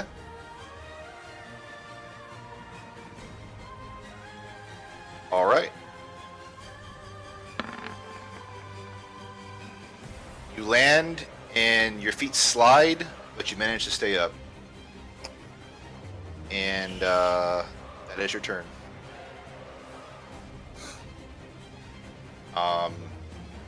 Everybody had a turn, correct? Okay. So, to the top of the round. What do my guys that are asleep? What can they do? Can they do anything? Nope. As long as nobody touches them or does anything to them, they stay asleep. For up to 1 minute? Yep. Duration 1 minute. Okay. So, as you guys move in, getting to closer to the northern side of the cavern. Let's see, who can see this? Probably Rezar and Gearstrom. Roll a perception check.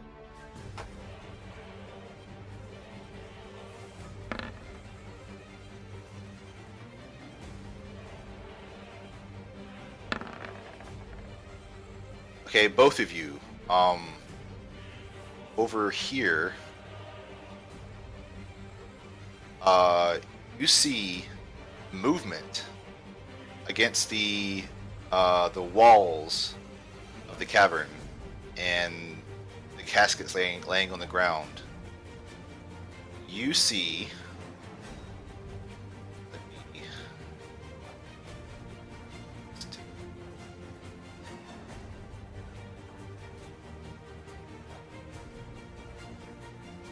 Undead beings rise up beside these sleeping individuals. You can't make out much other than they are definitely undead.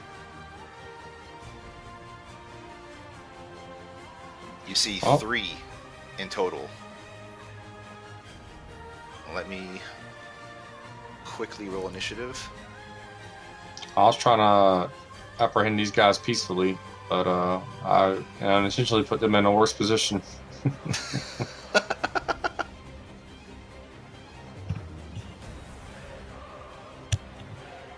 All right.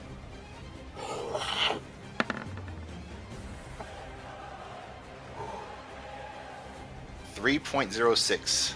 I don't know why it says .06, but okay. So that guy and this guy.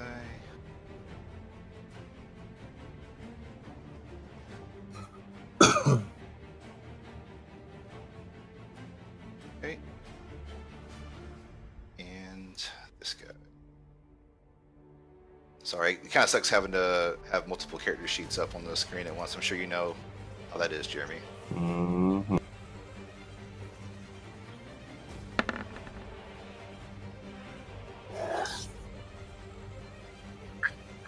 All right.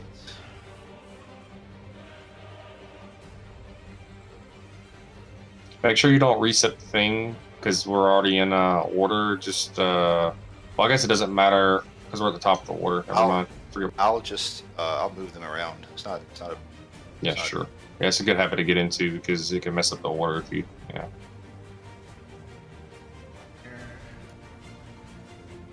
and I didn't have to move much. That was pretty easy. Nice. However, Gearstrom will go in front of you this round, Jeremy. Right. Indeed. And okay, so yeah, you guys see these undead creatures rise up and start encroaching upon these helpless humans. It's like a free gift to them, apparently. And this bandit looks over and sees his friends and sees this undead shit happening, and he looks scared shitless.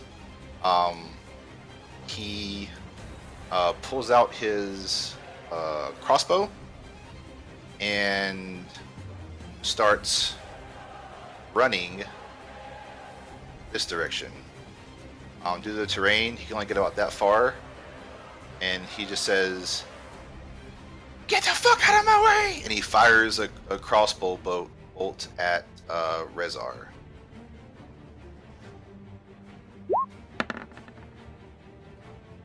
Does a 14 hit? You take 4 points of piercing damage. He's not raging yet. You take 9 points of piercing damage.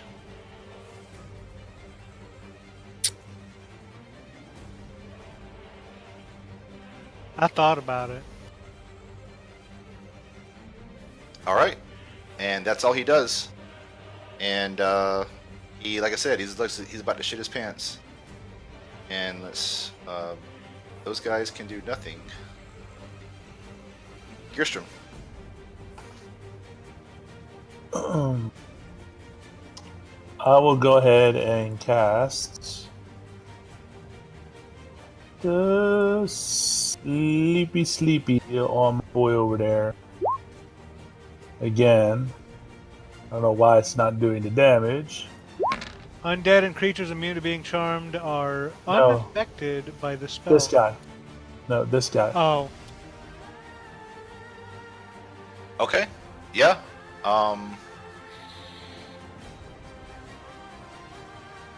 He just drops his crossbow and falls to the ground.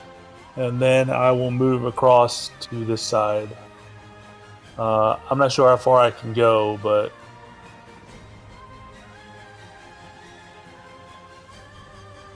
I'm going to say I get to there. Show me where you're going. There? Yeah, you can definitely go there. You can go one farther than that if you'd like. Yeah, you can go right there. I'll get to there. Okay. Anything else you'd like to do? That's all I can do at this point, sir. Okay. I mean, you can definitely do more. You have bonus actions and Bardic stuff, right? But if that's all you want to do, then we will continue on. Trying to see if I have any bonus actions I can use. Yeah, as a bonus action, I am going to, because I forgot I'm a bard.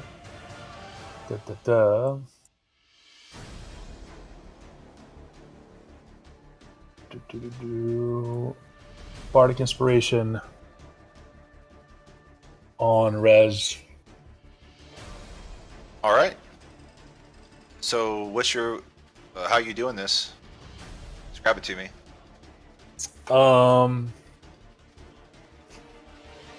I begin to sing a song of war to Razorog that I recall orcs, or that I've known in the history that orcs would sing as they're going into battle. And yell out gutturally whatever I may know in orc as I sing.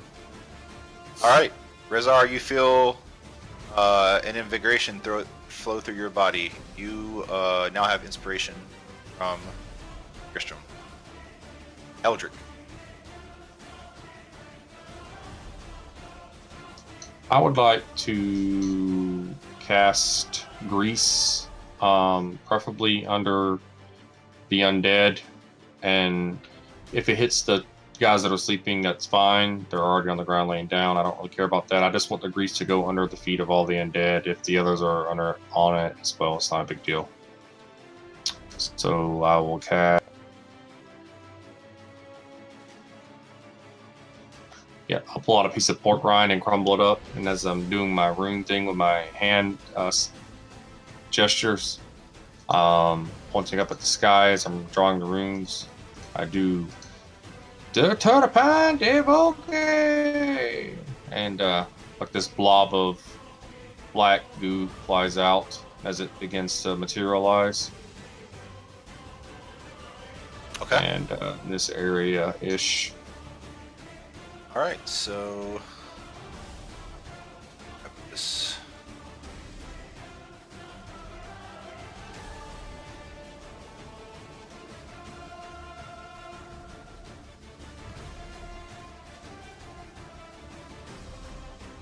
I want to make sure I put it on the right layer.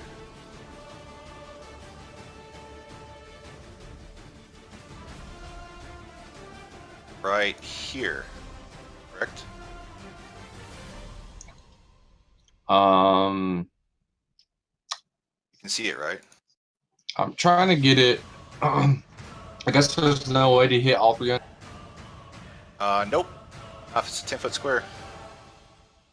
All right. Well, yeah. But those you can hit, two will you just can have. hit the two at the bottom, and the two, basically that whole square right there. Four different individuals. Yeah, sure. Why not? And I will move closer this way 5, 15, 20, 30 is. Trying to move up behind Rezara. Is that too far? Nah, it's fine. I'm just trying to make sure that. Is that all you like to do in your turn? Yep. That's it. Just a second. Okay. So, you cast this grease bolt, hits the area. Two undead that are standing in it must make a was it dexterity saving throw? Yeah, let me link that.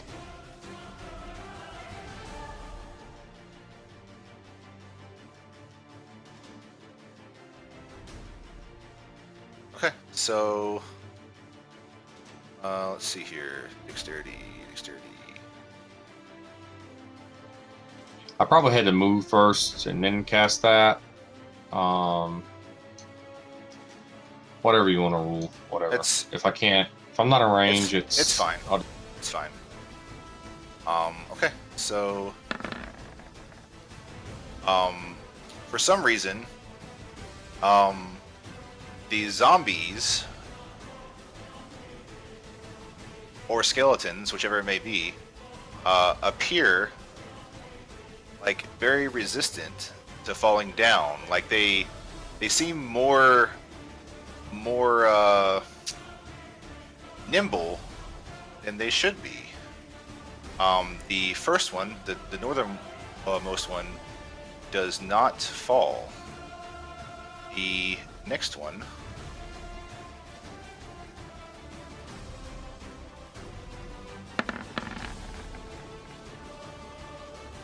What is your 13. thing? The southernmost one does, however, fall prone.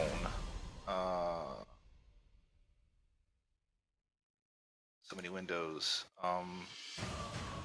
Just use that. It's fine. Okay. Anything else? That's it. All right. Oh, I yell out, "Focus on the undead! The skelly, rotted looking thing won." All right. Next up, So, to the north of these bandits is a skeleton, the best you can tell. It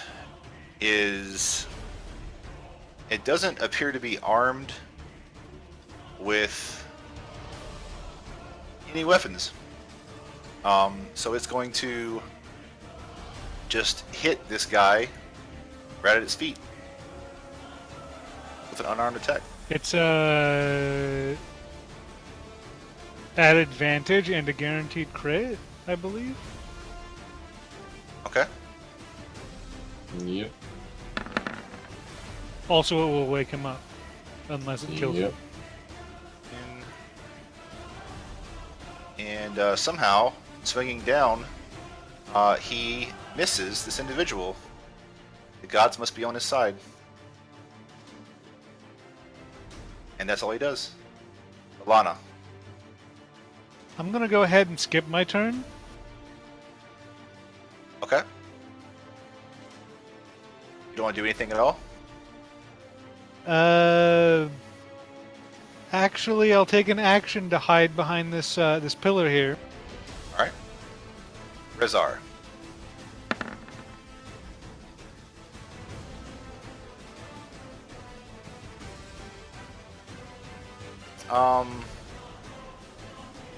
You can leap. Depending on the terrain, I'll decide if it's 20 or 15. Because you shouldn't be able to technically jump farther than your strength score, but just depending on the situation, I'll look at it individually.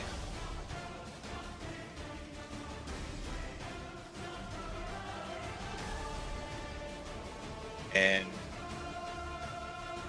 I mean, at this point, you might be better off just moving. Okay. Okay, yeah. So, being hit by this little fucking grave robber with an arrow, your blood begins to boil, and your heart begins pumping faster, and your muscles tense, and you are raging. And be aware, however, that while raging, if you do not hit something, or you are not attacked yourself within a round, you will lose your rage. Are you still wanting to rage? Okay. All right. I would just say that to head up. I mean, you can go across the water if you want, but it'd be easier just to go across this area right here. I mean, more sure footing at least. It's up to you. Yeah, you can go up to here. How far is that? 25 foot, and you have 5 foot left. And then you can also, if you want to continue to move, you can dash over here, but you won't be able to do anything else.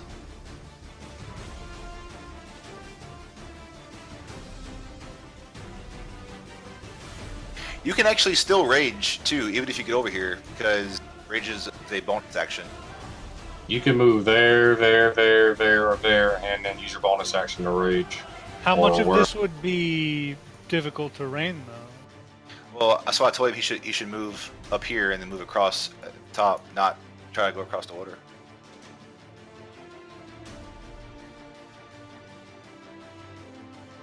To the skeleton, yes, it is. But you can still see this area. But you can see it all from where you're at right now. So, up to you.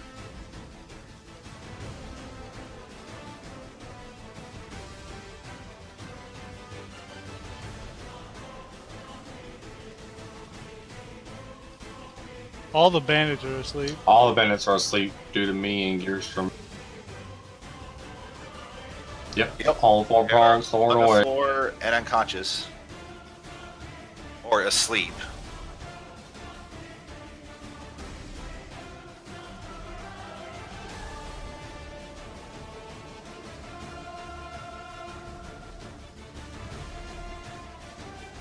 Yeah, is that where you want to go?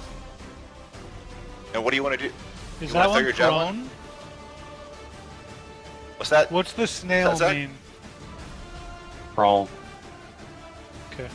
Yeah, the snail is prone.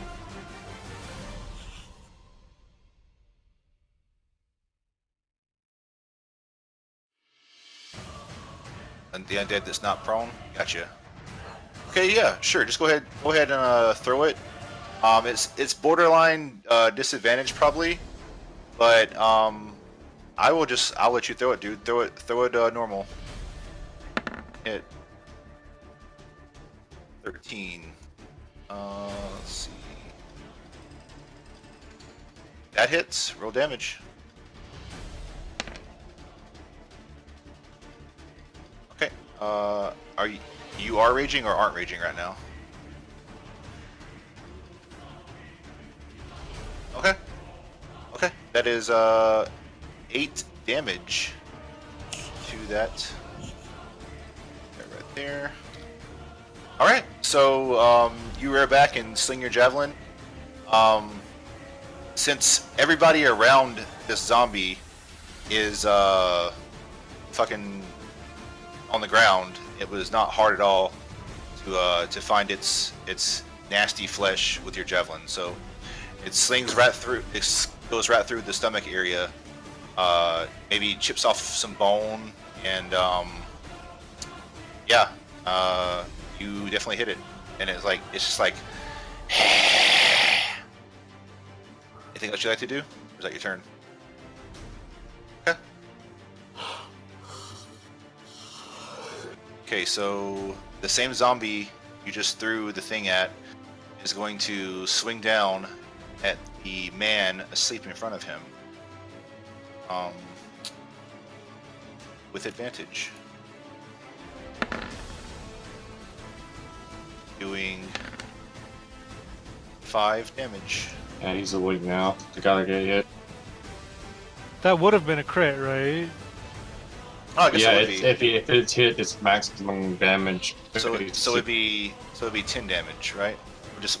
I'll just say 10 damage for the sake of saying it. So minus another 5. Okay, so all of a sudden the bandit on the ground is waking up by this slam down on top of him, sees this undead, and just lets out a fucking blood-curdling scream of fear and terror. And yeah, that's the zombie's turn. The other one is prone, so he will stand up and attack the guy right beside him at advantage. Doing 8 damage. Oh, when they end their turn there, I think they have to make another save as well. So the one that attacked before him. Okay, yeah. So both zombies DC 13. will now save. And again, for some reason, they seem resilient to this save. You're not really sure why. The first one, 14, beats the DC. He somehow stays standing. The second one beats the DC and stays standing. Both are standing still in their same exact locations. Alright. Can remove the snail and just off the bandit that got hit to keep each your turn. Yeah, I wish I didn't have so many windows on my screen right now.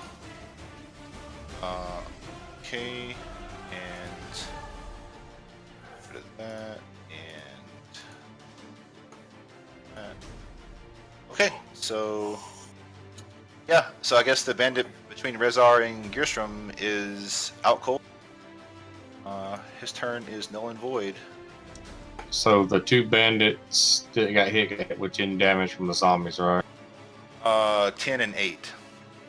It's maximum damage, whatever they can do. I don't know. They got what the hell. They got hit for 10 and 8 damage. All right. So this guy that just let out a scream stands up quickly.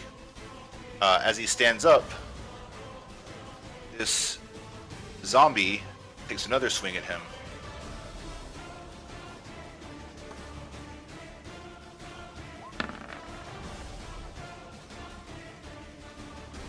All these windows. Missing. Then the man is going to bolt down this way as far as he can get. The zombie below the other zombie is going to get a swing also.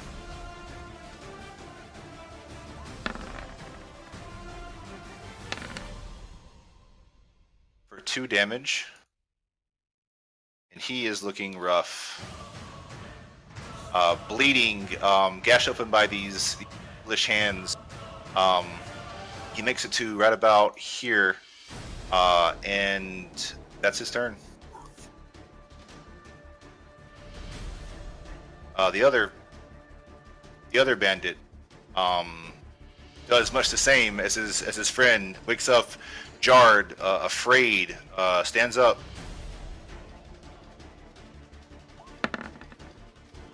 And is struck by the zombie to his east for 6 damage.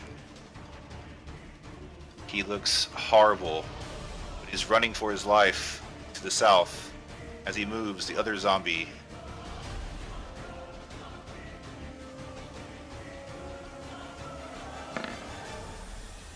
swings at him and misses. Both of these men are down here and bleeding and holding their stomach and barely staying on their feet, trying to run away. And that guy is asleep, so he does nothing. Gerstrom. I'm going to go ahead and move into the water. It's difficult terrain, right? Correct? Yes. So 5, 10, 15. Let's see if I go the other way.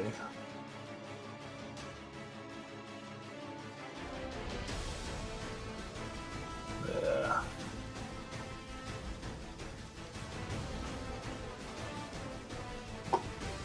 Is there any way I can get to here or no? Here? Yeah. Yeah. I mean, you can get there, but you can only use a bonus action afterwards. Yeah, no, I want to be able to use a full action.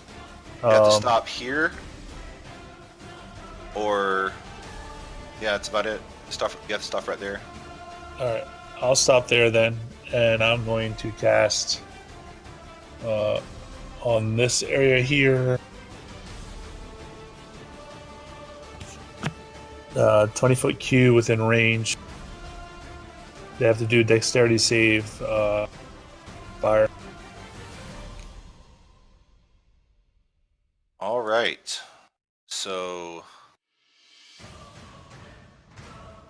you know what, Zach? Do you want to try and draw that 20-foot cube for me? I would appreciate it.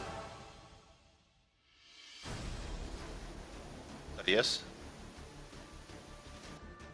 Hello. Yep, it's on there. Okay, thank you. And you said a dexterity saving throw? Yeah. All right. So as you cast this, and this glittering dust tries to attach itself to these creatures, again, for some reason, it is they seem rather resistant. However, the skeleton is now lit up by this colored dust.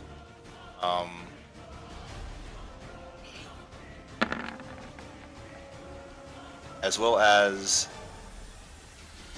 that zombie, and go ahead and do it for the last one. I'll put all the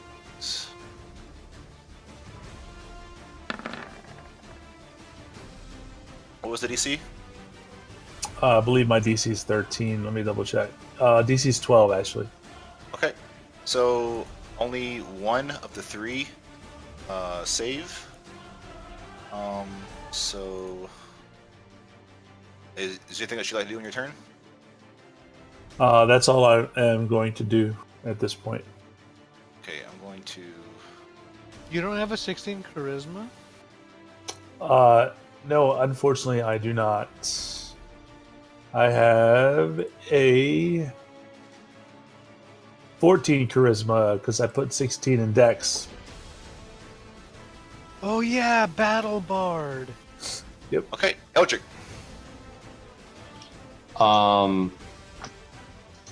Surveying the battlefield and realizing I only have one first level spell left, I regretfully resort to my cantrips, and I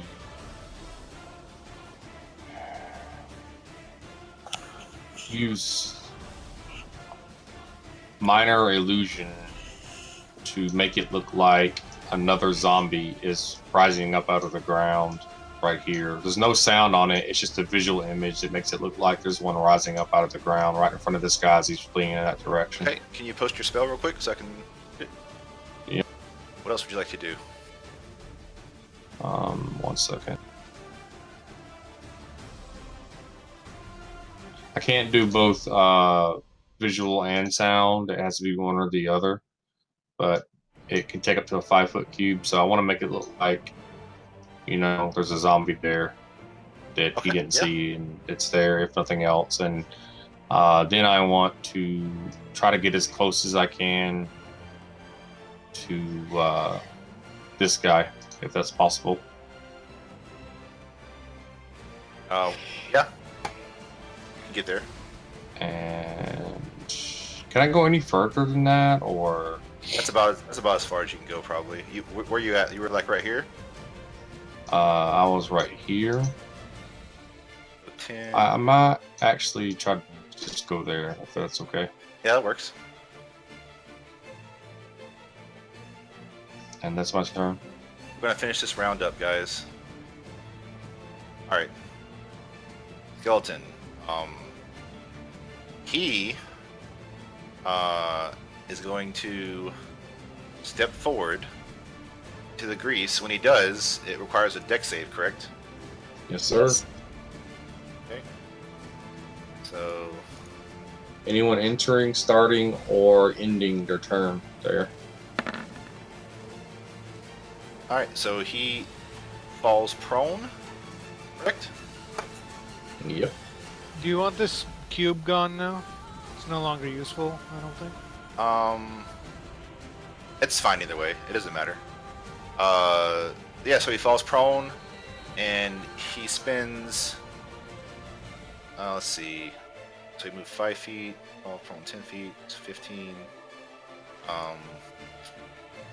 Yeah. So he's just gonna stand up and continue moving this spot. So yeah, and he's gonna swing at this guy.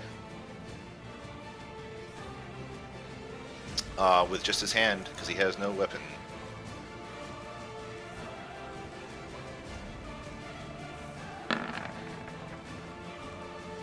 He hits him for 12 damage. Yep, and he's awake now, if he's not dead. It's 12. He is looking rough. All three of those guys look like And they're I on the believe he verge. has to make another dex save if he ends his turn there, the skeleton. Yeah, let me weigh that. And the skeleton, sure, make another dex save.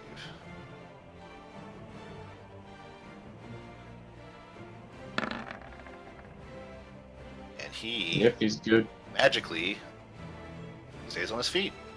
Alana. Are we gonna keep going? We're gonna finish the round. Oh. Right.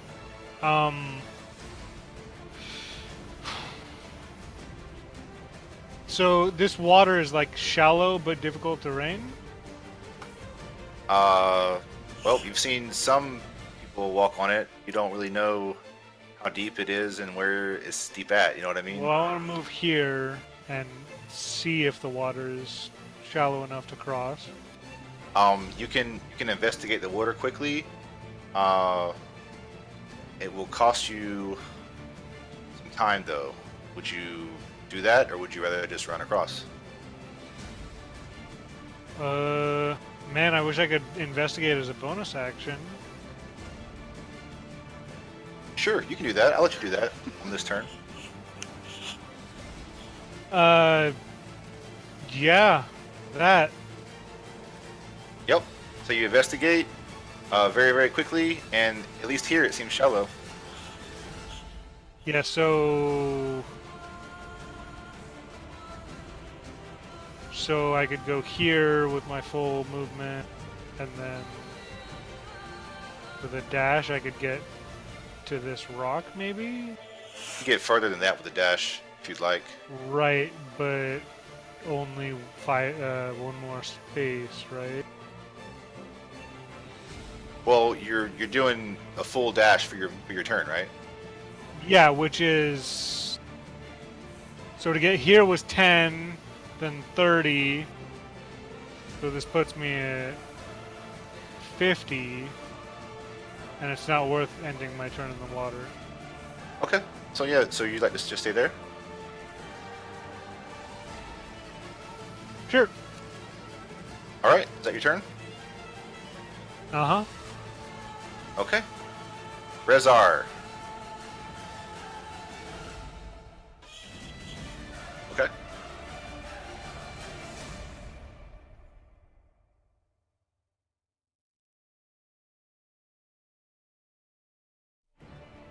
Yes, you will.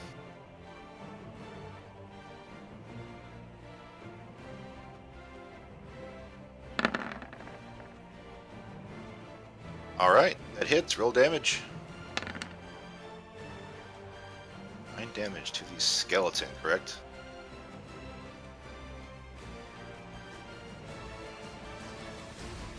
All right, your javelin flies and hits this thing. Literally knocks off one of its arms. You hit him. You strike him kind of in chest area. The damage looks severe. He looks very shaken by it. This skeleton, I think, has a resistance to piercing and slashing, if that's what it is. No, skeleton has no resistances. Really? Not that you would know that. I mean, I'm just saying for Attica, I don't know. I can't remember. No, skeleton has no resistances. All right, what else would you like to do, Rezar? All right. Moving on. This zombie is fairy fired, and he's in Greece. He's going to. If I start my turn in Greece, do I have to make a save, Jeremy, or is it just if I end it? It's Just if if you I end end it. it, right? Yep. If you end it, move into it, or cast on while you're already there, basically. All right, it's going to shuffle down to right about here against the wall and swing at this guy right here. It is the closest thing around.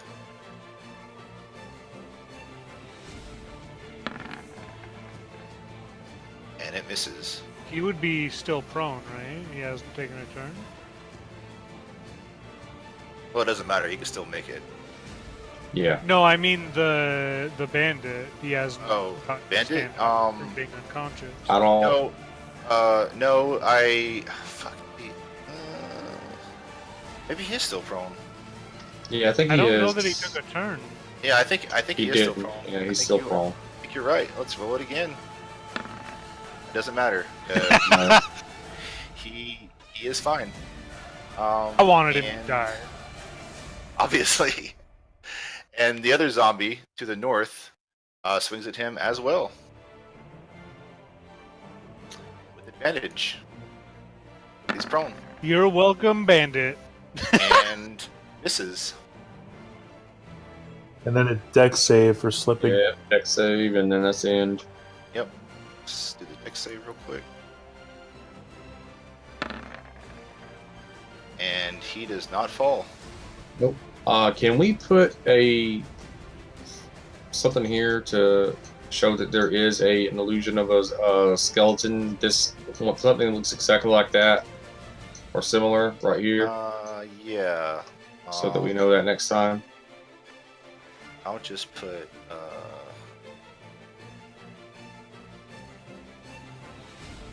What color is your token? It's white, right? Yes. I don't know if I'll get to go. But obviously, you never know what can happen in D&D next time. But next time, it said you could have 3 of these sensory effects going at one time. I think I would like to make it sound like the other one, but yeah, that's next turn. So nothing Okay. going right now.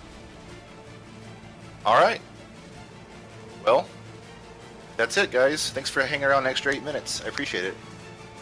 Thank you, man. It was fun. I enjoyed it, just like last time. Sorry, Gil.